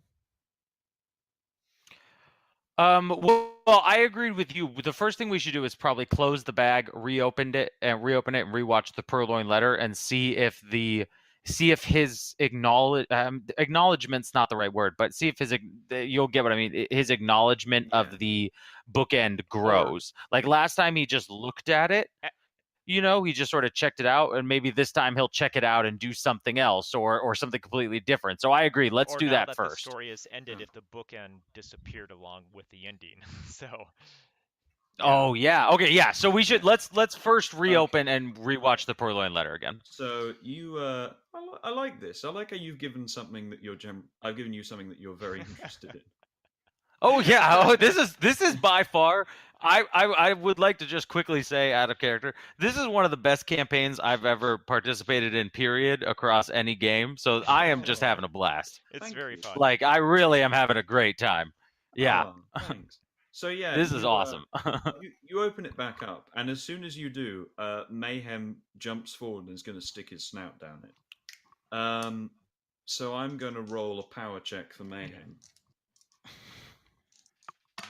Dogs actually have pretty good power. They wouldn't be bad spellcasters. But yeah. That is yeah, I think that's too high. So yeah, he shoves his snout in, and as soon as he does, Mayhem is sucked into the bag and vanishes. Oh Jesus Christ!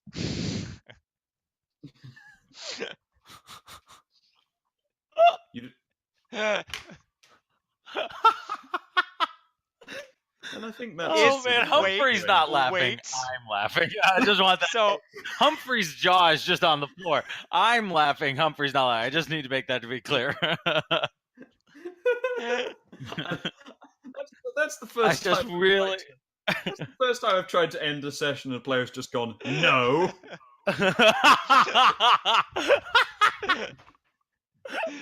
Oh come on, that's a great Yeah, that cliffhanger. is pretty good. Yeah. Yeah.